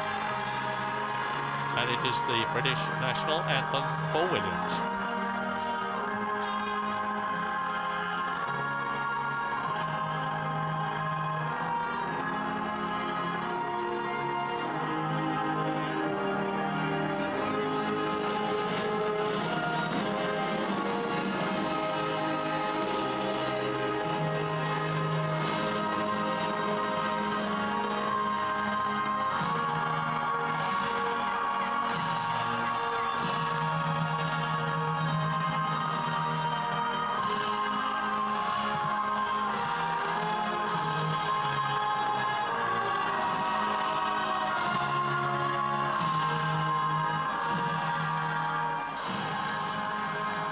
And stay tuned for a great competition that we've got coming up after the break. But meantime, Ralf Schumacher, get used to the fizz and the bubble of champagne as it goes down your back, in your face, to signify that you have won. It's got a great feeling, and he's going to feel it again. Ralf Schumacher wins his 70th Grand Prix then of his career, the 104th career win for the Williams team. Here is David Coulthard gets his victory. Nicky Stanford's already got his. Rubens Barrichello for third position from Germano Bellini, who is the president of the FAMS. That will be happening any second now. What a great experience. You only get it once in your life. The first time that you have won a Formula One World Championship Grand Prix. And that is Ralf Schumacher's pleasure, victory, honour here in Italy. Yes, and Bernie Eccleston does a very nice little touch when you win your first Grand Prix. Not that I have, but I know Coulthard has. And he sends a very nice little metal plaque that's nicely inscribed. And here it is, Ralf. Feel it, enjoy it. Well done.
Amici sportivi da parte di Bob Costanduros, Michele Mambelli, Paolo Ciri, che sono io, e Carlo Costa, capo della squadra degli speaker, con grazie per essere stati presenti al 31esimo Gran Premio Mustang di San Marino. E vi ripeto ancora, mi raccomando, non buttate il biglietto, vi darà diritto il 30 settembre in occasione del mondiale Superbike qui a Imola allo sconto Formula 1 Superbike per 2. Presentando il biglietto odierno riceverete un... And Rubens Barrichello, third for Ferrari. Ralf, you spent a lot of years watching Michael Schumacher, your brother, clock up over 40 Grand Prix wins, and now you've done it yourself. Talk us through the start. Last year you got on the grass at the start, this year the same again. Yeah, it was the same situation, but this year I was a bit further, and luckily David gave me the space. And yeah, I think it was a clean start. Beside that, you know, from there on I was in front. I couldn't even believe it, to be honest. Then pull the gap out. Then after a few laps I thought he was going to go a bit quicker, so I had to push again because I had to watch after my brakes a bit. And from there on it was a pretty long race, I must say. I mean, you know, it took ages, to be honest. But notably, you led every single lap of the race. David was about 3 seconds behind when you came in for your first pit stop. But I noticed after that pit stop and after your second, you were very quick straight out of the pits. Did your tyres heat up super fast? You were very competitive. Yeah, I mean, as we saw in previous races, we just were caught out by a bit of bad luck, really. I mean, the Michelin is a great tyre, and especially in race conditions, is doing a great job, and we saw that today. I mean, everything went perfect. The car setting was great, and the engine, obviously. quickly. So that's why we have the result. Thank you very much, Ralph. David, could I have your version of the start? Because you were on pole position, but Ralph came through from 3rd place, and then he seemed to open out a little bit of a gap on you before you started stabilising it. Yeah, no, I moved a little bit just before the start and had to stop the car, and then that's when the lights changed, so I then got too much wheel spin. And to be honest, I thought that I was going to be swamped at the start, but I presume Mika must have made a bad start as well, and then I sort of sensed Ralph was on the inside, and I was getting ready to move that way. And then obviously I had to move to make sure that there was enough space for us all. And then I was interested to know just how quick he would be in the race. And obviously, to my great disappointment, I found out he was quicker than I was. So, congratulations to Ralph on his first victory, and to Williams BMW. We mentioned how Ralph seemed very quick after his pit stops, but your second set of tyres, they didn't seem to be, from the outside, as competitive as your first and third sets of tyres. Is that correct? I had a little bit of inconsistency set to set, which made it difficult for me to be really pushing the whole race. So I'd say that in actual fact this is probably the most difficult Grand Prix I've had this season in terms of balance. But if you can still pick up 6 points in those situations, then it all helps for the championship. Absolutely. Thank you very much, David. Rubens, mixed starts from Ralph and David, but yours seemed to be very slow away. Were you carrying a lot of fuel because you then ran on for 30 laps, fully half of the race? Well, I think we had a great strategy, to be honest with you. I had a slow start. I had too much wheel spin. I could follow everyone. I didn't know how many times they would stop, and I was just trying to. I mean, Imola is very, very difficult to do that. I was losing time behind Mika, and luckily I had 3 more laps when he came into the pit, so I could go fast, and and then my race was decided there. It was a great race for me because I started from so far back. It was good to come up, do some quick laps, and finish on the podium. Now, in the very early laps, Michael appeared to make a mistake, and you moved past him. I don't know if he had a problem, but then later in the race, obviously Michael came in. Was it relayed to you what the problem was with his car, and did you start thinking it could happen to yours as well? I didn't know what was going on with Michael. I saw that he had a problem with the balance, and probably he wasn't very good on braking. So when I saw him going wide, I took my chance, and I saw that I was quite fast. I was quite happy with the balance of the car throughout the weekend. I think it got us by surprise, the traffic in qualify, and the start, falling back to 8th place. Otherwise, I think we could have fought for with the big guys. Thanks very much, Rubens. Back to you, Ralph. Is this the start of something big for Williams, BMW, and Michelin? 3 marked companies that are getting back onto the big stage. Well, I mean, it might be a bit early, but we have been pretty strong the whole season. Obviously, have been caught out by some bad luck till now. But I think we have to keep on working. We have a great package together. We just need to improve it bit by bit, and it might be possible. We'll see. We try our best. Thank you very much, Ralph. Now, Rubens and first Ralph in your own languages, please. Ja, misschien wel het begin van iets moois voor Williams, Michelin en voor BMW. Een super trio met een goede rijder, Ralf Schumacher, die hier vandaag zijn eerste Grand Prix won. En dat had te danken aan een goede start. Hij had het geluk dat David Coulthard niet helemaal goed weg was en een klein gaatje liet en hem er voorbij liet. En zo kon Ralf Schumacher de leiding nemen en die niet meer afstaan. David Coulthard vertrok van pole position. De wagen bewoog heel even voor de start, moest hem weer stilzetten. Kon toen pas weg, slechte start. Ja, toen moest hij Ralf Schumacher dus wel voorbij laten. En hij dacht bij zichzelf, nou, ik moet het maar eens zien hoe snel die Ralf Schumacher in de race is. Ja, dat had hij beter niet kunnen denken, want hij heeft hem nooit meer teruggezien, Ralf Schumacher. Coulthard blij met zijn 6 WK-punten, belangrijk voor de strijd in de wereldtitel. Rubens Barrichello vond zelf dat hij een goede race heeft gereden. Viel terug naar de 8e plaats, had een slechte start. En werd uiteindelijk toch nog derde, omdat hij 3 rondjes langer door kon rijden naar de pitstop van Mika Häkkinen en daar het verschil kon maken. Dus alom toch tevredenheid bij Rubens Barrichello.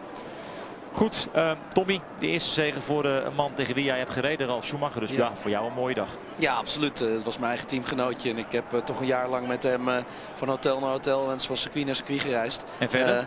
Ja, we hebben ook veel gekke dingen natuurlijk gedaan, maar dat zijn dingen die houden we voor onszelf. Oké. Nee, ik vind het grandioos. Ik feliciteer hem hiermee en ik zal hem zeker nog wel eventjes een telegram of een telefoontje eraan wagen. prima. En dan gaan we dus over 2 weken naar Spanje, naar Barcelona. Dat is dan de 5e race in het wereldkampioenschap. Hier nog even de uitslag van de 4e. En wat staat het daar dan mooi bovenaan. Voor het eerst in de geschiedenis van de Formule 1. Ralf Schumacher. Niet Michael Schumacher, nee, die andere. En volgens mij is het nog nooit voorgekomen dat 2 broers in de Formule 1 allebei een Grand Prix hebben gewonnen. Coulthard op de 2e plek. Barrichello dus 3e. Hakkinen toch nog 3 WK-punten voor hem. Maar die is nog toch wel duidelijk nu in de schaduw van David Coulthard beland. Hij moet de rol van tweede rijder gaan spelen de rest van het seizoen. En dan nog de 2 Jordans op de 5e en de 6e plaats. En Bernoldi met finish en ja, Verstappen moest uithuilen, Tom. Ja, helaas. Heel jammer, heel jammer. Hopen dat het in Barcelona een stuk beter gaat. Heeft Eros in ieder geval vorig jaar best wel laten zien dat ze er hele snelle rondetijden hebben kunnen rijden. Ik ben benieuwd hoe zij de traction controle voor elkaar hebben. Ik zou heel graag onze Nederlander weer eventjes vooraan willen zien rijden. Is goed voor het enthousiasme. Ja, want zo begon het seizoen wel in Australië. En met name in Maleisië, die goede race van Jos Verstappen. Het zonnetje stond hoog aan de hemel in Imola. Dat was gisteren wel anders. De temperaturen waren aangenaam. Oké, hier en daar nog een bodywarmer. Maar kijk, bij Eddie Jordan kon de jas al uit. En het overhemdje met de korte mouwen kwam tevoorschijn. David Coulthard, de man op pole position. De uitgangspositie voor een goede prestatie. Michael Schumacher moest vanaf de 2e rij vertrekken. En let op de start van Ralf Schumacher. Die is heel goed. Heeft daar een gaatje aan de binnenkant. Eventjes door het gras en op die witte rand. En dan heeft hij de leiding te pakken. En dan pakt Jarno Trulli ook nog Mika Hakkinen. Balende gezichten bij McLaren en tevredenheid bij Williams. Dan gaat het al gauw in de race mis met Michael Schumacher. Problemen met het schakelen. En dan valt hij terug. Hier Fernando Alonso stuiterend over de curbstones. En dan sneuvelt zijn rechter voorwiel en is hij de eerste uitvaller. Dan Barrichello en Michael Schumacher in gevecht met Olivier Panis. Een mooie inhaalmanoeuvre van de Braziliaan bij de Fransman. Dat kan dus wel hier. Maar Panis had veel problemen met zijn wegligging. Prachtige beelden van de heren coureurs. En dan Räikkönen. Zijn stuurtje zat los. Ja, dan kun je niet meer sturen en dan vlieg je van de baan af. Weinig vrolijke gezichten dan bij het team van Sauber. Die Heidveld uiteindelijk 7e zien worden. Lekker band bij Michael Schumacher. Ook dat nog. Veel pech voor de koploper in het wereldkampioenschap. Het uitvallen van Jacques Villeneuve. Die hier nog wel in de race was. En zijn teamgenoot voorbij ging. Prachtige beelden natuurlijk. Gefilmd vanaf de zijkant. En hier een camera in de helm van een van de monteurs. En dan is het afgelopen voor deze man, Michael Schumacher. Vandaag geen punten voor hem. Maar dan heeft hij nog wel zijn jongere broertje in de strijd. Even de touché bij Montoya. Zoals Tom Coronel al zei, van volgens mij hebben ze elkaar geraakt. Nou, dat was het bewijs. Ja, je moet maar durven. En Montoya durfde het. De uitvallen van Gaston Mazzacane. En dan sneuvelt hier de motor van Jacques Villeneuve. Volgende uitvallen, Giancarlo Fisichella. Mika Hakkinen koerst af op de 4e plaats. Liet zich aftroeven door een latere pitstop van Rubens Barrichello. Dan Eddie Irvine, ook hij haalt de finish niet.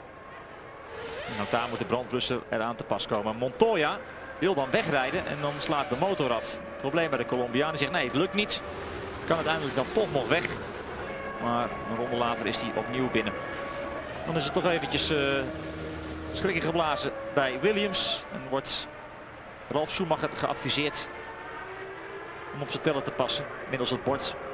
En dan is het spanning alom in de pits van Williams. Haalt hij het wel of haalt hij het niet? Tazo Marquez in ieder geval niet. Coulthard, ja, hij probeerde het wel, maar kwam niet meer in de buurt van Ralf Schumacher. Dansend over de curbstones haalt hij in Imola zijn eerste zege in zijn Formule 1 loopbaan binnen. Prachtige overwinning voor de broer van, die we voortaan maar niet meer zo zullen noemen, maar gewoon Ralf Schumacher. Staat op eigen benen en heeft zijn eerste overwinning te pakken. Dus wordt er flink geknuffeld bij het team van Williams. En daar is de oudste van de 2 Schumachers, Michael, om zijn jongere broer te feliciteren. De handen omhoog op het erepodium. Hij heeft hem te pakken. Wat een mooi moment in de loopbaan van Ralf Schumacher. En dan smaakt de champagne heel goed. De man van de dag, de terechte winnaar. We kunnen niet anders concluderen. Ralf Schumacher.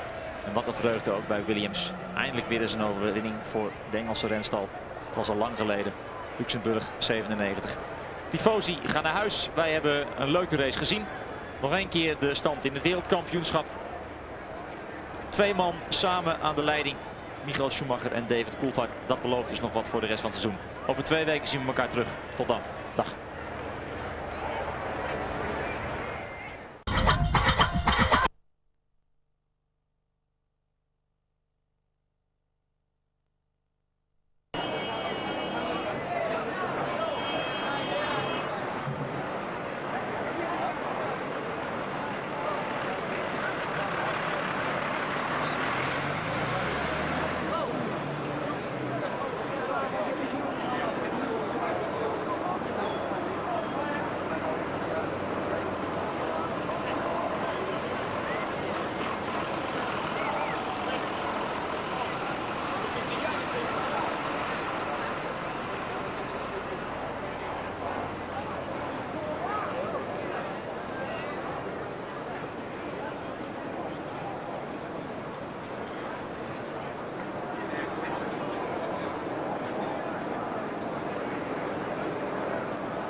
We'll steal it. If you don't want it, we'll keep it. So, give it to me. You're in charge. 2 passes. I won't be feeling the guy.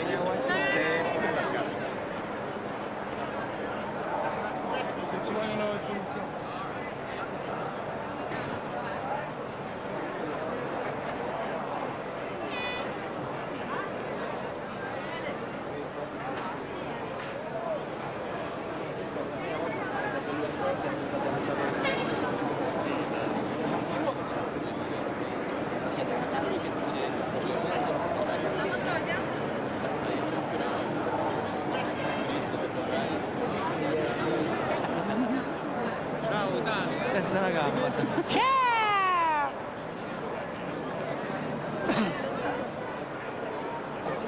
Come ci scusa bene? Come si bene?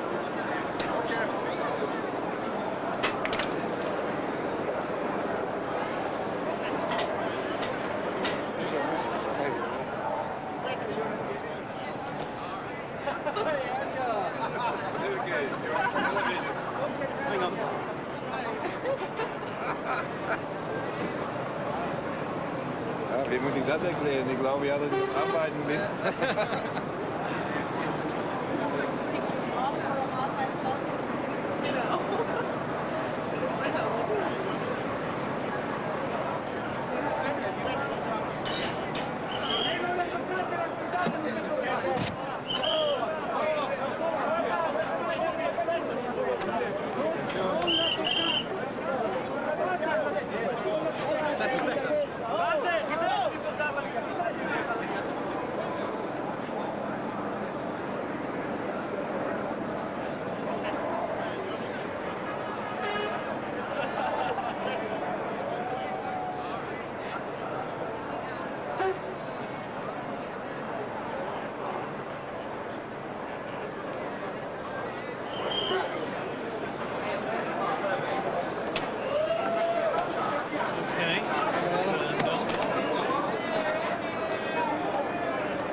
champagne. Oh dear. Glad to be happy now. Yeah, very much so, yeah. Yes. How does it feel? Awesome. Because something like this is a big...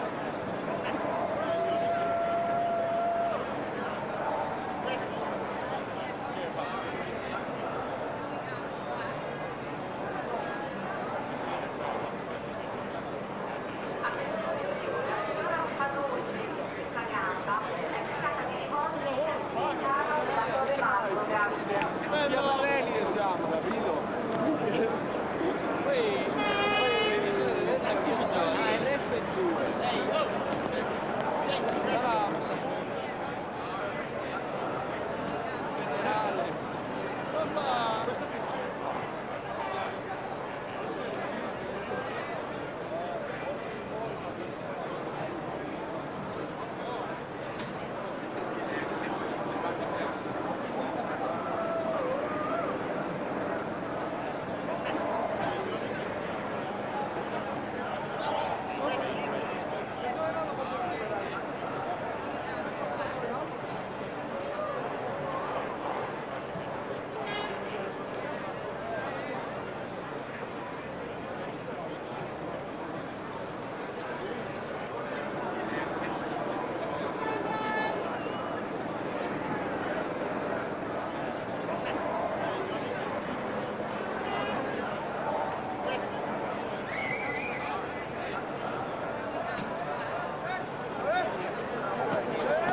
Visto che ormai che non scena a Trento.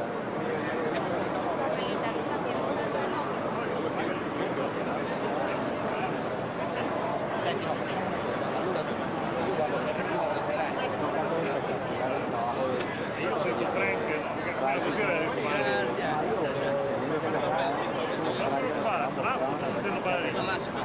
quindi io faccio Frank e Berger, capito? Il resto di Williams e De Claro.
We try our best. Great result then for Ralf Schumacher. He'd never even scored a point here at Imola before his first Grand Prix victory here today. Gerhard Berger is waiting down there to have a word with us. Gerhard, welcome. It's Jim Rosenthal from ITV. You've been up in our studio a couple of times, so you know who you're talking to, don't you? Yes, I know. Hi. Good man. What does it mean to you, this particular victory? Well, it's a great day for us, I really have to say. I mean, we are back now with BMW since 21 races, and to have already the first victory, I have to say, big compliment on our people at home, because they did really a great job. Also, Michelin, I have to say, it's just the fourth race that they are back and they have the first victory. It's unbelievable. I wouldn't even dream about it before the season, that they're getting so quick, so competitive. And then I have to say, I mean, Williams, you have just to say one thing: they are winners, and they're always going to be winners. I mean, even if they are sometimes in the last 2 years had a bit difficult time, but they are back again, and I think we're going to see a lot of wins from them again. How important do you think it is for the world of Formula One to have a different winner up there? It's the first time in 23 races that there hasn't been a Ferrari or a McLaren winning the Grand Prix. Well, in the most of the history, we always saw two teams fighting each other, but everybody's hoping that the third team can enter this fight, and I think it shows already in the last race that we are close to it, and occasionally we're going to be able to disturb them. And I mean, we have big goals, and I think we are getting close enough now to hopefully regularly disturbing them. As a heck of a good driver yourself, how would you evaluate what Ralf Schumacher's done here today? Well, I have to say it's just a reputation of what he did in the first 3 races already. He's doing a brilliant job this year. I mean, he's using our package nearly all the time to the maximum, as he did again today. I mean, he just had a great qualifying yesterday, great start, and never give it away anymore. No mistake, nothing. I mean, he seems to have similar potential than his brother Michael, and I think we are very happy to have him in the team. Gerhard, thanks for joining us. I could go easy on that red and white wine round here tonight. There's plenty of it, isn't there? Thank you. Bye. OK, our thanks to Gerhard Berger, Mark Blundell and Tony Jardine remain with me in the studio. Now, Ralf, he started with us, didn't he? Melbourne 97, first Grand Prix on ITV and his debut. Yeah, but also Berger was the last winner with BMW Power in Mexico in '86, so it's very fitting that he's there. But I think if you look back to 97 days, I mean, I'd hold my hand up and say, you know, that Ralf was particularly rocky in the early days. I remember him having off Fisichella in Argentina. He still got 3rd place on the podium, and he had crashes at Monza, he had a crash in Canada, a big win. He's trading on his name. Yeah. We talked about Ferrari right at the start of the show, didn't we, Mark? We talked about the choice of tyres. Despite what Michael Schumacher said, do you feel they did get it wrong? I think they did, and I think Rubens really confirmed that during that interview there. I think they made a big mistake with the tyre choice. They went for that strategy. As Martin picked up in the race, they had to change it. Luckily, pick up a podium, but they weren't that inspirational today, were they? Didn't look nothing fantastic at all. Tony, if we look at the start of the race, we all were looking for David Coulthard, but Ralf got a flyer and nobody looked like catching him. Yeah, David talked about the wheel spin that he got off the start, and there it is there. But look at the incredible traction that Ralf gets as he goes down the inside. But he's forging a path as well for truly coming down the inside. Michael Schumacher's gone from left to right to try and block everybody off, and even there, then truly just blocked Hakkinen at the last minute. But Ralph's already gone past. And David Coulthard, who was quite surprised by it, but you look at this, look at the wheel spinning, look at the smoke coming off the rear tyres there of the McLaren. White line, bit of grass, Ralf goes through. Now look at the squeeze there, up on Trulli as he tries to go through and gets through into that 3rd place as well. Superb start from the Italian in the Jordan. How's David Coulthard going to feel when he looks at that start on video? Small error. I think, yeah, he made a little bit of a misjudgment there with the lights, but, you know, he got away from it, a little bit too much wheel spin. But listen, he's going home tonight, jointly leading the World Championship, and that's a big thing. As Tony's saying there, for a long time, people said, well, Ralph is only in Grand Prix racing because his surname is Schumacher. I think he's laid that one to rest today. We've got some lovely in-car stuff of him, because once he was away, he drove a very mature race indeed from the front, didn't he? Fantastic race. I mean, his work effort inside the car, look at it, look, it's just very smooth. Not really even any sweat on the guy when we saw him in the conference there with the press, but he has come out of his brother's shadow. Ralf Schumacher can now stand up on his own 2 feet and say, I am a Grand Prix winner, and psychologically this guy is going to move on. And a great situation there for BMW, Williams and Michelin. You know, we want to see more of this in Formula One. Are you a bit surprised about that particular package, that they've become winners so quickly? I'm very surprised and incredibly impressed. I mean, I think a lot of people down the pit lane were thinking that it was all going to come together, but only the 4th race into this season, and Michelin have done something with their tyres. BMW have only been around a season or so. Williams are back. We know the strengths of them, but years gone by. But you know, it is impressive to see these guys already winning the Grand Prix this early on in the season. As we said, the turnout here wasn't quite as big as expected. They were all looking, though, towards Michael Schumacher, but it was never really going to be his day, was it? He just didn't look that good this weekend. I mean, we saw it in Brazil even. You know, he got done a couple of times on the racetrack, overtaken, and I think Tony would agree. I mean, the guy just didn't look that impressive, did he? Well, and also got this mystery, haven't we, from Brazil? What went wrong? What's happening with the car? At one point, Schumacher radioed into Ross and said, have you put my tyres on the wrong way around? We never had an explanation for that.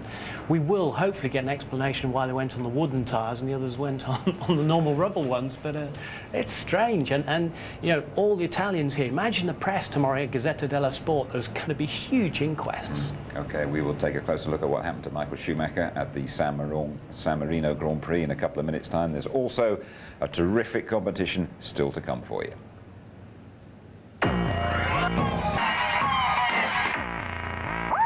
We are reviewing the San Marino Grand Prix, won by Ralf Schumacher. David Coulthard, though, is the joint leader of the World Championship. Ralf is an elder brother, Michael. We're not going to be quite sure what has happened. I don't know whether Ferrari will ever tell us what has happened to their car in this race. But when Montoya went past him, we feared that something might be wrong. Yes, something definitely went wrong there. I mean, obviously we saw that the guy had a puncture early on, but also at this point we see the video here, he's got an obvious gearbox problem and he's lost a couple of places. Will we find out? I don't think so. Them guys there, they keep all those you know, problems to themselves. They don't want anybody else down the pit lane to find out what their issues were. Yeah, we got 1 or 2 sharp operators there that might just give us a best guess. He came in, Michael Schumacher went back out again, but well, thousands of the Tifosi headed for the hills when he pulled out of the race. Yeah, very unfortunate, really. I mean, yeah, the crowd did dwindle once Michael went out of the race, but something obviously up. You know, the puncture early on, then back out again. Didn't like the way the car felt. Yeah, he did say that maybe he saw something wrong with the brakes, and the end of his day. But you know, a great shame to see the Ferrari out, but you know, also good for Michael, for David Coulthard. I mean, good for him. I mean, more strength and more points. Absolutely. Terrific day for Williams as far as Ralf Schumacher is concerned. Juan Pablo Montoya gave us, once again, lots of thrills, but ended up with nothing. He's still got a long, long way to go, and he's not having the luck running with him. But and I know Mark has raced him in the States and seen him firsthand, this incredible car control. But what we love about him is his controlled aggression, the way he can force his way past. Here, they've come out after the pit stop. You know, Trulli's in front of him. There's 6th place there, 1 point up for grabs. Goes all the way through and then into the Tamburello. Look, gets inside him here, sticks it all the way out and gets through. I mean, it's a joy to watch. And for those people who say there's no overtaking in Formula One, with the new aerodynamic rules, you can get much closer up behind the guy's rear wings. Not quite as much dirty air. Wouldn't bother him anyway, would it? Dirty air, he'd just go for it anyway. We spoke about his lack of experience at pit stops before the race. Well, he negotiated one OK, and although he might have been having problems with the clutch or something like that, the second one was curtains for him. Well, I think it's a situation really that the fuel got stuck in there. Look, the hose is stuck, they can't get it out. At this point, he's got a load of revs on the engine, and these Formula One clutches are so fragile. I think he's probably just frazzled the clutch, burnt it out. And you see they put it up on stands. They tried to get the wheel spinning because it's stuck in gear. And actually, something a little bit crazy. I thought they dropped him off the stands and he shot off with the wheel spinning, and very lucky he didn't take a few guys with him. But obviously done a lot of damage and had to pull out the race. But you know, not his problem there. Unfortunate circumstances. You're still confident that Juan Pablo's going to deliver for us, are you? I've still got my bet on down at the bookies, yeah, so don't worry. They got a few pizza parlours around here, haven't they? Lots of fires and things like that. And Imola, as always, gave us one or two spectacular blowouts, didn't they? Yeah, it's strange as well because, as Mark was saying earlier on, you got the real, that was Mazzucani going, that was the Ferrari engine, that was a big one. Then we had Villeneuve as well with the Honda engine. And then Irvan, which is even worse because he's saying, look, good old reliable R2, that'll get us home, and reliability will go for it. And they used the development of the Cosworth engine in qualifying yesterday. It's very rare to see flames coming out of the Jaguar like that. OK, Jenson Button got round OK, didn't he, Mark? And again, he'll take a deep breath. Well, he had a tough old time here last year, was beaten by the curbs, but he's nowhere near competing at the sharp end of races these days. No, but listen, he's got a little skirmish there for the chicane, but this is not his problem. It's like horse racing, you know, best jockey in the world and an old nag, never going to win. And, you know, we've got to analyse it like that. The Benetton is not where it should be. Jenson, don't give up. He's got the talent, that kid. Good. I should just tell you about a terrific record that Williams have here at San Marino, the latest victory for Ralf Schumacher, and just look at that going back to Mansell in '87, Patrese in '90, Mansell again '92, Prost in '93, Damon Hill '95 and '6, Heinz Harald Frentzen in '97, and Ralf Schumacher in 2001. Williams comfortably the most successful constructor in San Marino. Let's hear from Patrick Head, key figure in the Williams team. Here he is talking to Louise. Patrick, first of all, congratulations. Winning isn't a new thing for Williams, but you've had to wait a little while for this one, so how does it compare to the others? Yeah, it is a long time ago, 97, towards the end of 97 since we won last, and memory is short in this business, and I've certainly forgotten it, but it's good to be back, and one can only say Ralf drove an absolutely faultless race. He didn't put a foot wrong. You've been kind of threatening to do this since the start of the season. Does this mean that we're likely to see a lot more victory from Williams this year? I mean, I don't know. Obviously we'd like it to be, but we'll just go to every race and try and do our best. And, you know, there's always a chance from whether the car we get the car well set to the track, and whether the tyres that Michelin bring to the track are absolutely right. But they've done an absolutely brilliant job in the last few races, and you know, really pleased to see that. Yeah. Now, a few nervous faces in the garage towards the end of the race. Were you one of them? I was probably a bit twitchy. Yeah. Well done. Okay, thanks. Got to mention ex-Williams driver David Coulthard leading the championship. Yeah, I mean, faultless performance from him. He was superb, but by contrast, Hakkinen was awful. He was lacklustre. And I think a message from all of us here, get the weight behind David Coulthard. He's your man at McLaren, and he's got a very good shot at the title. OK, let me just check the drivers' standings for you. 4 races gone, 26 apiece. Michael Schumacher and David Coulthard, Rubens Barrichello in 3rd place, but only just after 10 points for Ralf Schumacher, Nick Heidfeld, 7 for Sauber, and Heinz Harald Frentzen, 6 for Jordan. And the constructors, Ferrari, a 10-point lead over McLaren, Mercedes, Williams in 3rd place, Jordan 4th, Sauber and BAR Honda. OK, now your competition. If you like your football, you fancy a trip to Milan and Monaco, here you go. It's a once-in-a-lifetime chance to attend 2 of the world's greatest sporting events. The UEFA Champions League final, then the Monaco Grand Prix. It all starts on the 23rd of May with the climax of the European season at Milan's San Siro Stadium. Then on to Monte Carlo for the weekend with full hospitality for qualifying and the race. And 2 lucky winners will get a pair of tickets to both. What a week it's going to be. All you have to do is answer this simple question. Who was the last Englishman to win the Monaco Grand Prix? Was it A, Johnny Herbert, B, Nigel Mansell, or C, Graham Hill? A, Herbert, B, Mansell, C, Graham Hill. The number to call, 09065 811 811. 09065 811 811. We'll repeat the question at the Spanish Grand Prix in a couple of weeks' time. These great prizes, by the way, courtesy of Foster's, sponsors of our ITV F1 website, and the very best of luck to you all. Of course, you can catch all the Formula One news on that ITV F1 website. A load of Ferrari fans leaving Imola, knowing that the other Schumacher, Ralf, has won the San Marino Grand Prix here this afternoon. Okay, coming up for you a little bit later on, just before midnight, highlights of the race, more reaction, and that show repeated as always, ITV2, 7 o'clock tomorrow night. And a couple of weeks' time, we go to Barcelona, live qualifying, 11:30 on the Saturday, the race live from 12:15 on the Sunday, highlights later on. Sum it all up for us. Final thoughts from you, Mark. Great day, Ralf Schumacher, very impressive. But I'm so happy for DC, and we touched on it during the weekend, consistency. Points make prizes, and I think he's got a good chance to go for the big prize at the end of the year. Tony? Traction control returns in Spain, but I don't think that's going to make a massive amount of difference. I just think it might make the playing field even a little bit more level, and we've got this great potential three-way race for the title in 2001. It's going to be even more exciting, so stay tuned. Absolutely right. Okay, well, Ralphie Schumacher has certainly served his apprenticeship okay, hasn't he? Starting back in Melbourne in 1997. This his 70th race, and Ralf Schumacher is finally on top of the podium. Michelin and Williams are winners again in Formula One. Our congratulations to them and to the BMW power that brought Ralf Schumacher his victory today. But above all, don't forget David Coulthard, the Scot, joint leader of the championship as we head for Catalonia and Barca. Bye-bye.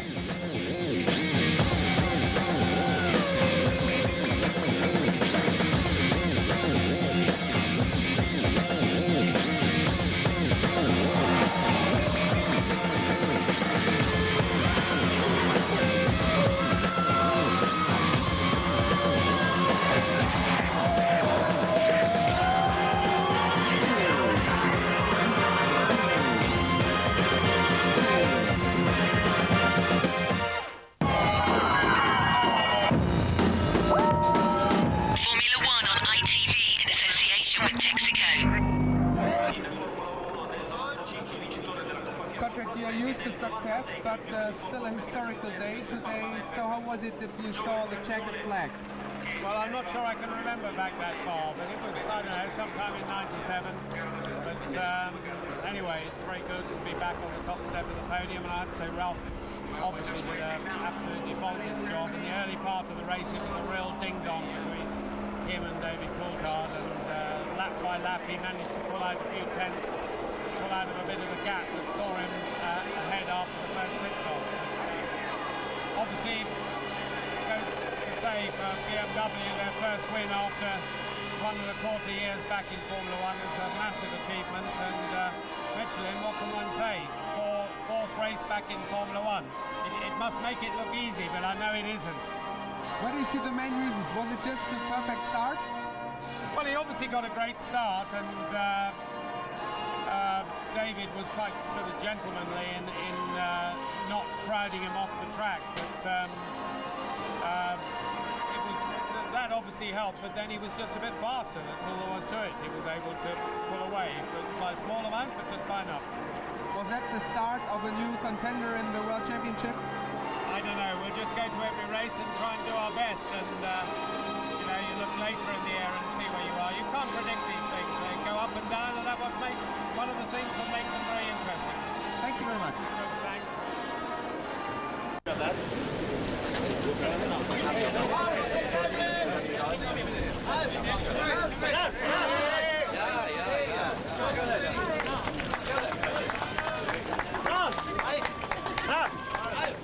Richting hoch!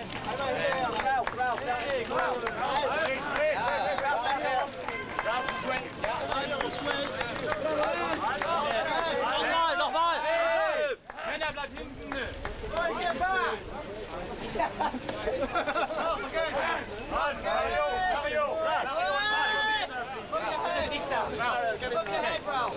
Ras! Mario! Ja, genau. Mario, Ralph, down here. Thank you.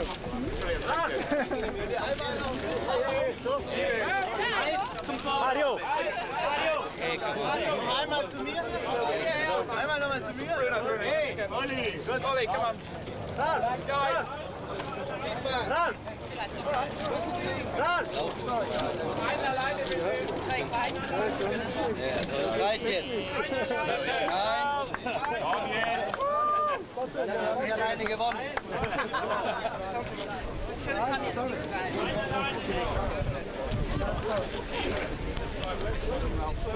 said 5 minutes.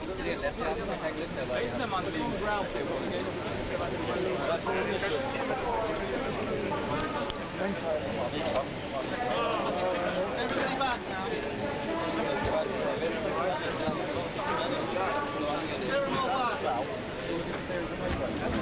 Ik denk zo snel mogelijk naar huis gaan. Okay. A lot of wheel spin. You lost it at the start. I lost certainly my position and my advantage at the start. I moved a little bit and then repositioned the car, and then when I actually went, I got too much wheel spin. But I think, to be honest, looking at the performance of the Williams and where they went in the pit stop strategy, they probably still would have won this race today. Okay, equal with Michael now. Yeah, no, it's good. That's obviously, you know, it means we're all back to square one, and well, 12 more races or whatever, it's 13 more races to go. So still a long way in the championship, and obviously Williams are going to be in there fighting as well. In the press conference, you congratulated Ralph. He drove very well, huh? Yeah, he did, I think, an immaculate race. You know, he looked strong. He was obviously well in control. The only thing that's difficult to judge is how much of that is the car and how much of that is the tyres, because he's on different tyres to us. Let's try and find out in Barcelona.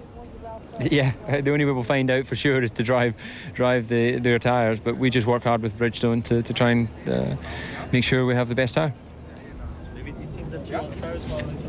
Ralph, many congratulations. You made victory today. Yeah, I mean, it was a great feeling, obviously. After such a long period of working and waiting for it, we finally made it, and it's a great thing. But David gave you the space, I think. Very nice of him.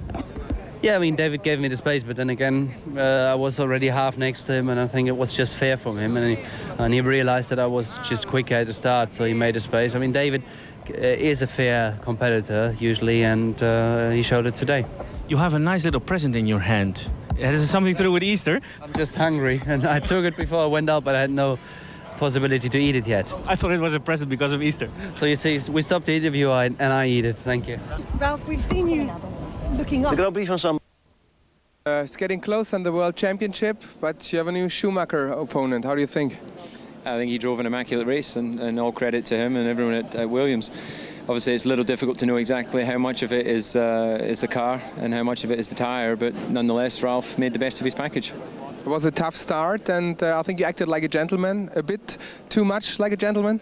No, that's the way I believe it should be. You know, I just didn't make as good a start, and the only way I could keep Ralph behind me would be to deliberately block him. And as I've told you before, I don't think that's entirely sporting. So how many people do you think will fight for the championship at the end? I don't know, but it's certainly looking close between 3 teams at the moment, and I still think that, you know, we have some work to do to be consistently challenging Ferrari, and we have to keep an eye on what Williams are doing. Does the comeback of the traction control change something? It means you won't see me make a bad start like today. Thank you. Did you ever have the feeling? Mika, you're fourth at last. What is bigger, disappointment not standing on the podium, or having finally reached the checkered flag? I think the important was just to score points again. And if you look at the last year, you know, this time of the year I had 6 points and the leader had 30 points. So at the moment I have 4 points and the leader has 26 points. So the whole championship is completely open at the moment, and a lot of things will happen still. So let's now relax and you know, enjoy this result. I think it was great to finish 2 cars at this Grand Prix again, and to score points what we did. You know, for me particularly after the Brazil, it was good to finish the Grand Prix like this and score some points, and also it was great after Brazil now, you know, to be in where we were in after qualifying, to be in the first and second, which show that way. There is a McLaren is definitely stronger than ever again, and it proved again today. You know, if our start would have happened perfectly in a grid, I believe the end of the day result would have been different. Your comment about the debut winner Ralf Schumacher. It's great. It's always fantastic to win a first Grand Prix.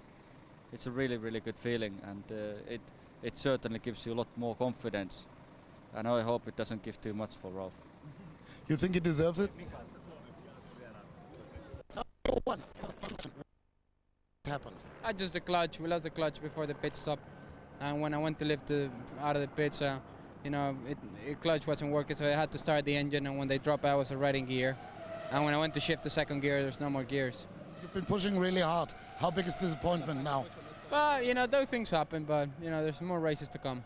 Think Ralph will win it now? I think it looks like. You know, so far I was just looking at TV and looked quite good. Thank you very much.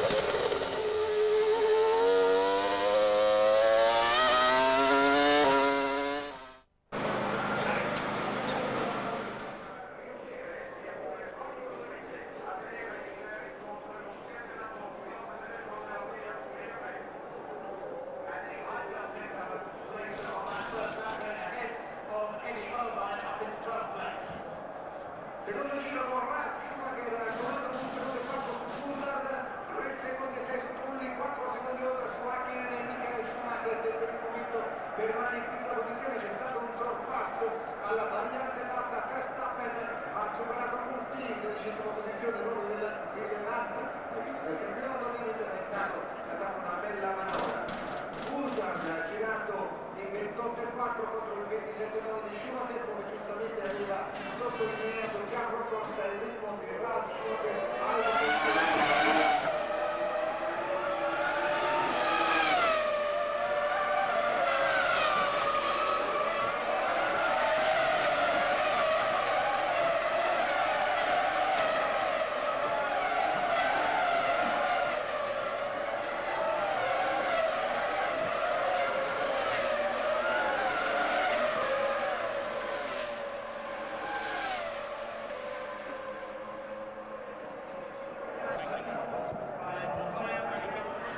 Fernando Alonso, a spectacular and early departure from the race at the Variante Alta. What happened?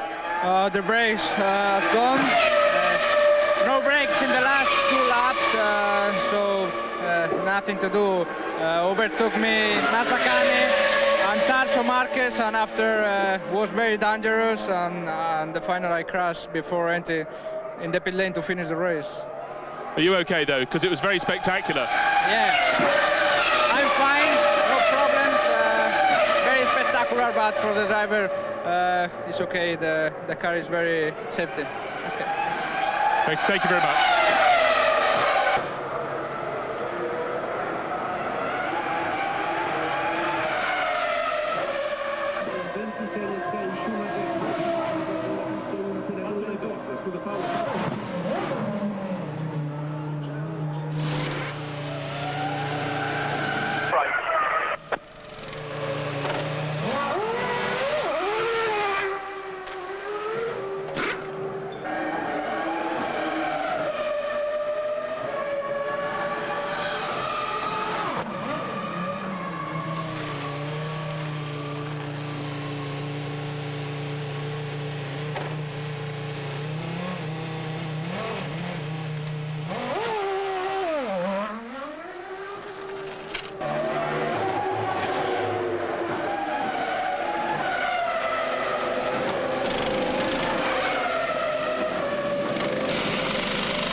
Prague, 10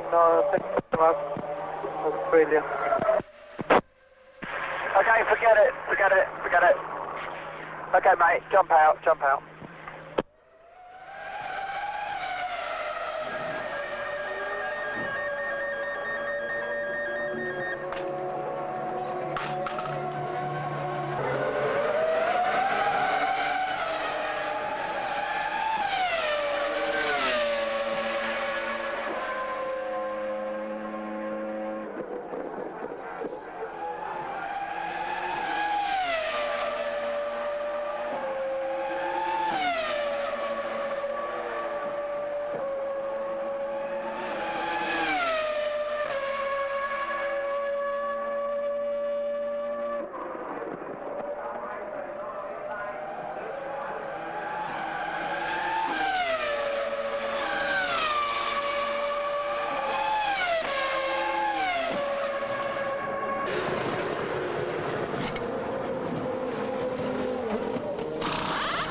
Tasso Marquez, you nearly made it to the end of the race, but what caused you to pull off? We don't know exactly yet, but I think it's put the shoulder. I think it's the throttle. Something with the throttle is wrong, and I just lost the power, lost completely the engine. Now, your teammate Fernando Alonso lost his brakes very early on. How were yours through the race? Did you have trouble with those? Yeah, we had since the first lap. I had a problem. The car was not braking on the front, just in the rear, so it was very easy to go off. It was very hard to drive. Tough luck, Marco. Thank you.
Procedures at the end of the race.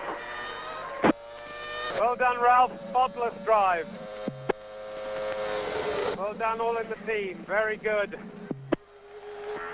Thanks very much to everyone. It was a great car, great weekend. Thank you.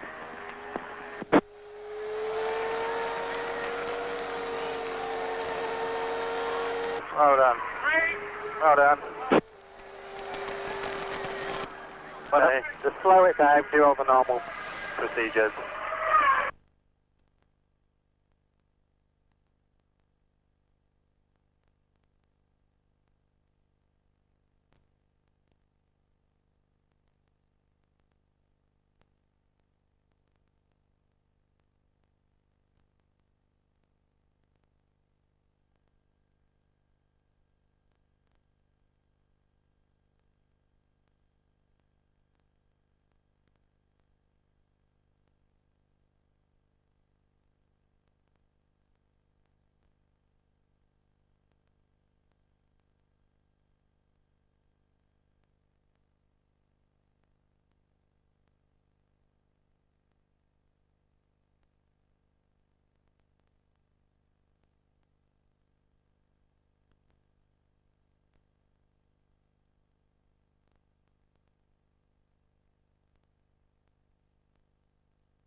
You're back with us at Imola, so in his 70th Grand Prix, Ralf Schumacher is a Formula One winner, breaking the McLaren-Ferrari stranglehold that's lasted for 23 races. Ralf, we've seen you looking up at the top step of the podium on numerous occasions. What did it feel like now you're finally standing up there looking down on everyone? Well, I must say, you know, when you're once there, I think I still haven't realised it yet. It's just a great thing. Happy for the team, happy for myself, obviously. and I hope it's one of many. How much were you expecting this, or is there any element of surprise? Well, I thought so many times about winning a Grand Prix, and all the times that something went wrong, and this time I just thought, okay, you do a start and then you see where you end up. And there you are, we ended up first. Congratulations, it's only your 4th Grand Prix. Were you expecting to be up there on the winners' rostrum so soon? Thank you very much. Well, it's on one way it's absolutely unexpected. On the other way, we had all elements from the BMW, from Williams, to put everything together. But the trick is to put anything together. And thanks to Ralph, thanks to everybody, finally we did it. Winning isn't a new thing for Williams, but you've had to wait a little while for this one. So how does it compare to the others? Yeah, it is a long time ago, 97, towards the end of 97 since we won last, and memory is short in this business, and I've certainly forgotten it, but it's good to be back, and one can only say Ralph drove a absolutely faultless race. He didn't put a foot wrong. You've been kind of threatening to do this since the start of the season. Does this mean that we're likely to see a lot more victories for Williams this year? I mean, I don't know. Obviously we'd like it to be, but we'll just go to every race and try and do our best. Well, David, you certainly gave it the best effort, but Ralph just seemed to be always just that little bit up the road.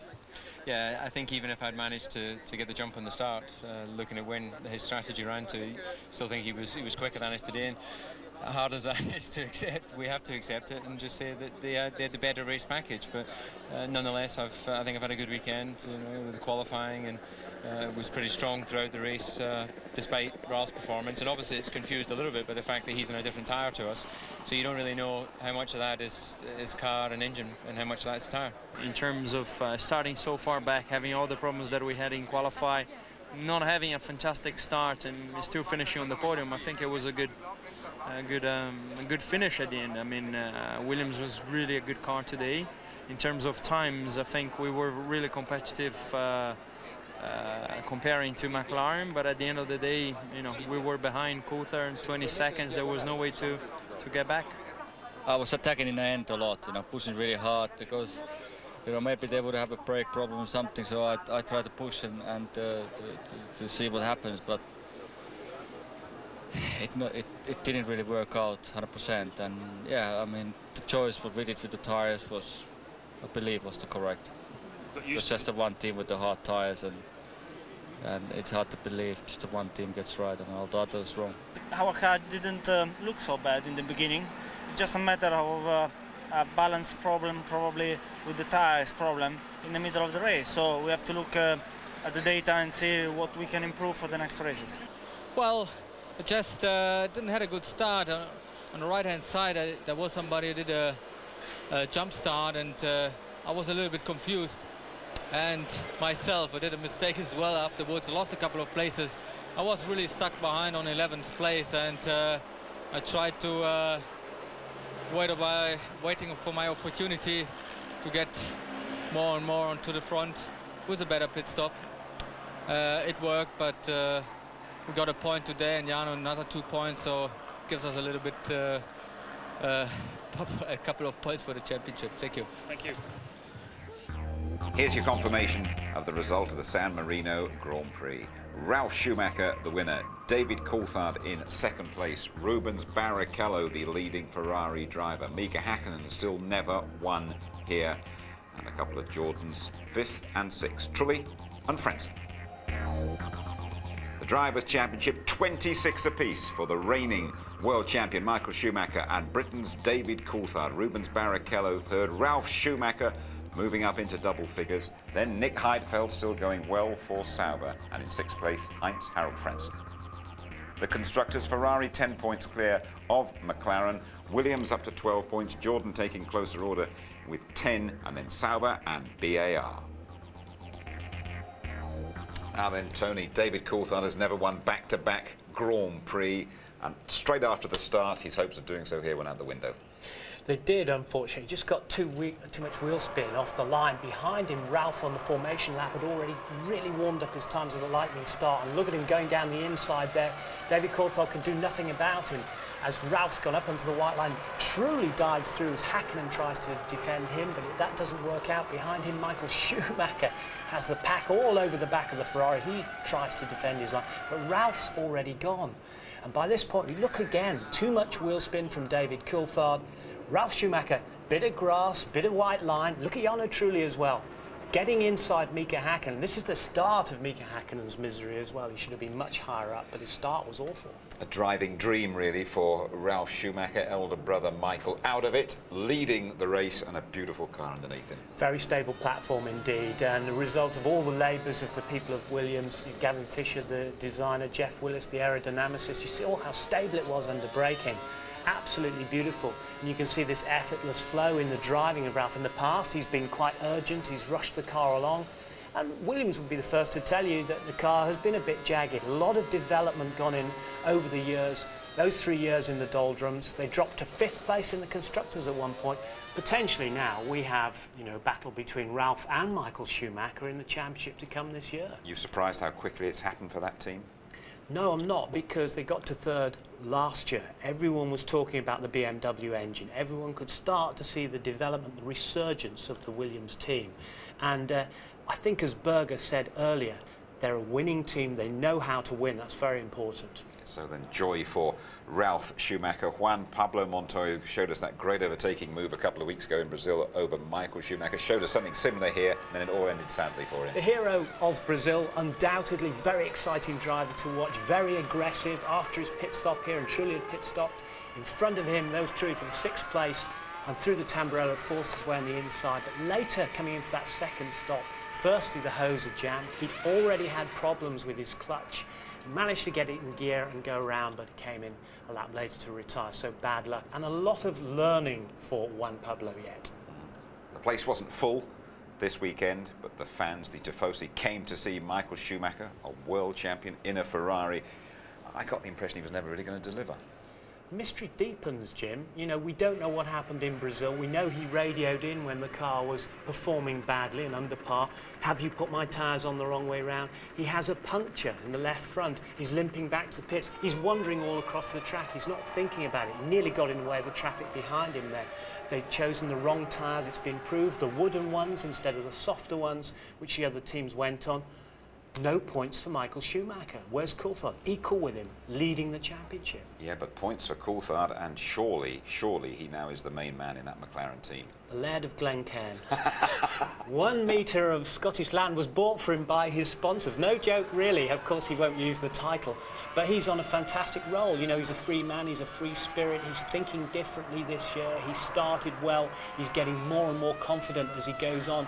His mechanics worked till 0400 on Saturday morning. By contrast, Mika Häkkinen, that bad start that we saw, a lacklustre performance, no doubt about it. Up until today, only had 1 point in the World Championship. And therefore, if you think about McLaren, they should put their weight behind David Coulthard. Final thoughts on the first European race of the season? Superb. Shows we've got a 3-way battle coming up, and we look forward to traction control and all the electronic gizmos in Spain. Let's see what they can do with that lot. Absolutely, that is coming up in a couple of weeks' time when we head to the Circuit de Catalunya above Barcelona, and the full ITV service throughout the weekend. Qualifying live 11:30 on the Saturday morning, and the race, all the build-up from 12:15 on the Sunday, and of course the highlights later.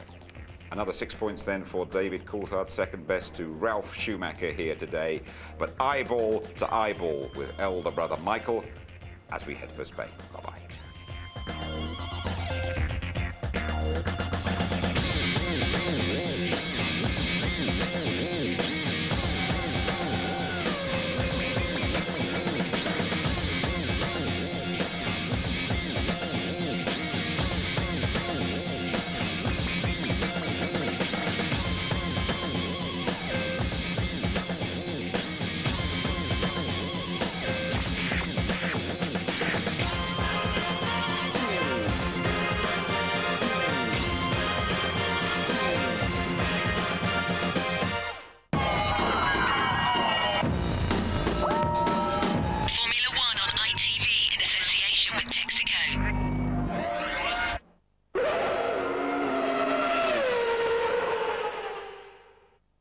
If you'd like to know more about Formula One, the website address sponsored by Foster's is www.itv-f1.com.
Flop Ferrari, ecco la verità. Monsieur Top, perché si è afflosciata la gomma di Schumi? Alors, monsieur, umiliata dalle Michelin, la nipponica Bridgestone si è fatta harakiri col cerchione.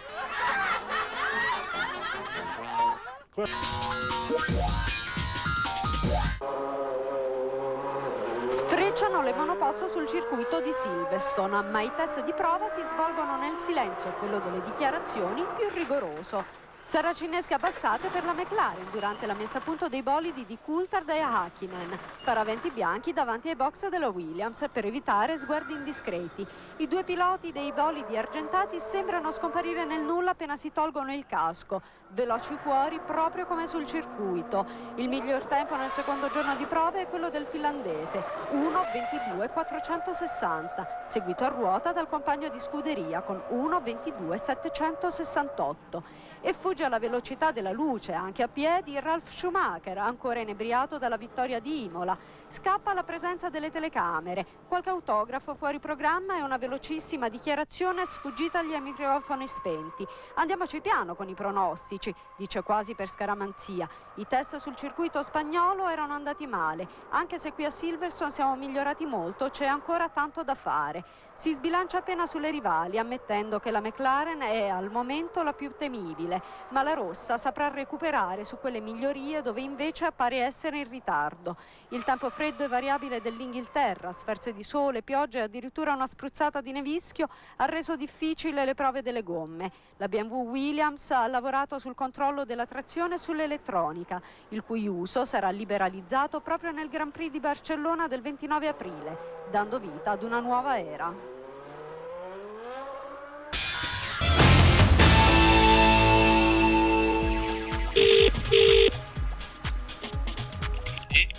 Hola, Pedro. Hey? Pedro, it's Olaf from RTL in Holland. Hey, Olaf. Congratulations. Thank you. Do you have 2 seconds for me? I'm in the middle of the meeting. Can you call me in 10 minutes? 10 minutes. It's no problem. Afgelopen week de grootste test vond plaats op Silverstone. Daar maar liefst 13 auto's in actie. Dominantie door de beide McLaren Mercedes'en. Voordeel voor Mika Hakkinen was dat hij een nieuw rondrecord liet noteren voor auto's met 2001 specificatie. David Coulthard zat dichtbij, maar ook de beide BR's maakten grote stappen voorwaarts. Gevolgd door Frenzen, Ralf Schumacher en Juan Pablo Montoya. Dan Alesi, daarachter Eddie Irvine. Fisichella moest het werk van Button overnemen, want die had pijn in zijn schouder. De La Rosa aan het werk voor Jaguar. Jonathan Cochet, de nieuwe testrijder van Prost, zat er redelijk goed bij. Luciano Burti deed eigenlijk maar 2 rondjes en zette geen tijd neer. Vanaf donderdag zijn de heren op het circuit. Vrijdag de eerste officiële vrije trainingen. Dan met traction control. Wat dat gaat brengen, zie je volgende week. Volkomen onverwacht heeft Luciano Burti gisteren bekendgemaakt dat hij weggaat bij het team van Jaguar en vanaf de Spaanse Grand Prix voor het team van Prost zal gaan rijden. Zijn taken bij het team van Jaguar worden overgenomen door testrijder Pedro de la Rosa. Uiteindelijk had ik hem dan toch te pakken. Pedro, when I spoke to you last weekend, you said I'm not going to watch the race from here because that'll hurt too much. Now you're going to be in your home Grand Prix. A surprise? Yeah, it's a big surprise, extremely big surprise, because it all happened in the last hours yesterday. I was not told until lunchtime, and I was very happy really because I was not expecting it. So you had a big party last night, or are you going to just work to be ready? No, unfortunately it's better not having parties now because we haven't achieved anything yet. You know, just I have the races, but now we have to finish races and get some points for the team. What can you expect from Pedro de la Rosa in the Jaguar at his home Grand Prix?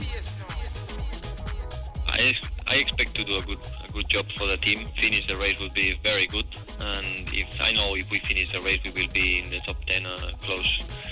So we just have to do the best. I know the track. I know everything. You know, so just not. I would be angry with myself if I would be too nervous. I don't want to be nervous.